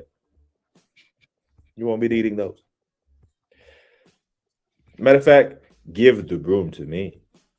And on Friday night, we will talk. Yeah? Because the game 2 will be going on while Gianni and I are here doing the Around the League show. I'm not sure it will last this long. But if it may, if it goes, it goes. But give the broom to me. And if you win game 2, I'll hand the broom back to you. You lose game 2, that broom is flying first class on an Airbus 320 back to JFK Airport. Because this shit could not come back to San Antonio. Might not. We are the game 3 closeout killers. I mean, the elimination game. You face an elimination against the New York Knicks. Look out. Atlanta, 51. Philly, 37. Cavs, 31. We get you on the ropes for elimination. It's belt to ass. I don't love Spurs like that, so I'm not particularly salty. I hate when the good call rebounding, someone breaks so hard the rebound goes to the paint, and then the second. Yeah. You know who had the most benefit? Was that Robert Horry shot in 2000? Was that 2000 or 2001? That Robert Horry shot against the Sacramento Kings. That was a brick. Someone had bricked the shot. I don't remember if it was a hard rebound or someone had knocked it out. But that shit went straight to Big Shot Rob, and he fucking swooshed it. You need to take advantage of this shit second half. Hey, it's a good job. See? Yeah, man, big up to Wahaha, man. Appreciate you rocking with me the whole stream, my G. You know what I'm saying? You know, with the time zone of the differences and me typically not doing any NBA streams, I'm surprised anyone even showed up. So, you know, I can't complain, won't complain. But yeah, man, big you up every time. And that's game 1 in the books for the New York Knickerbockers. They drag this shit out. What's he talking about? Now, what's the challenge for?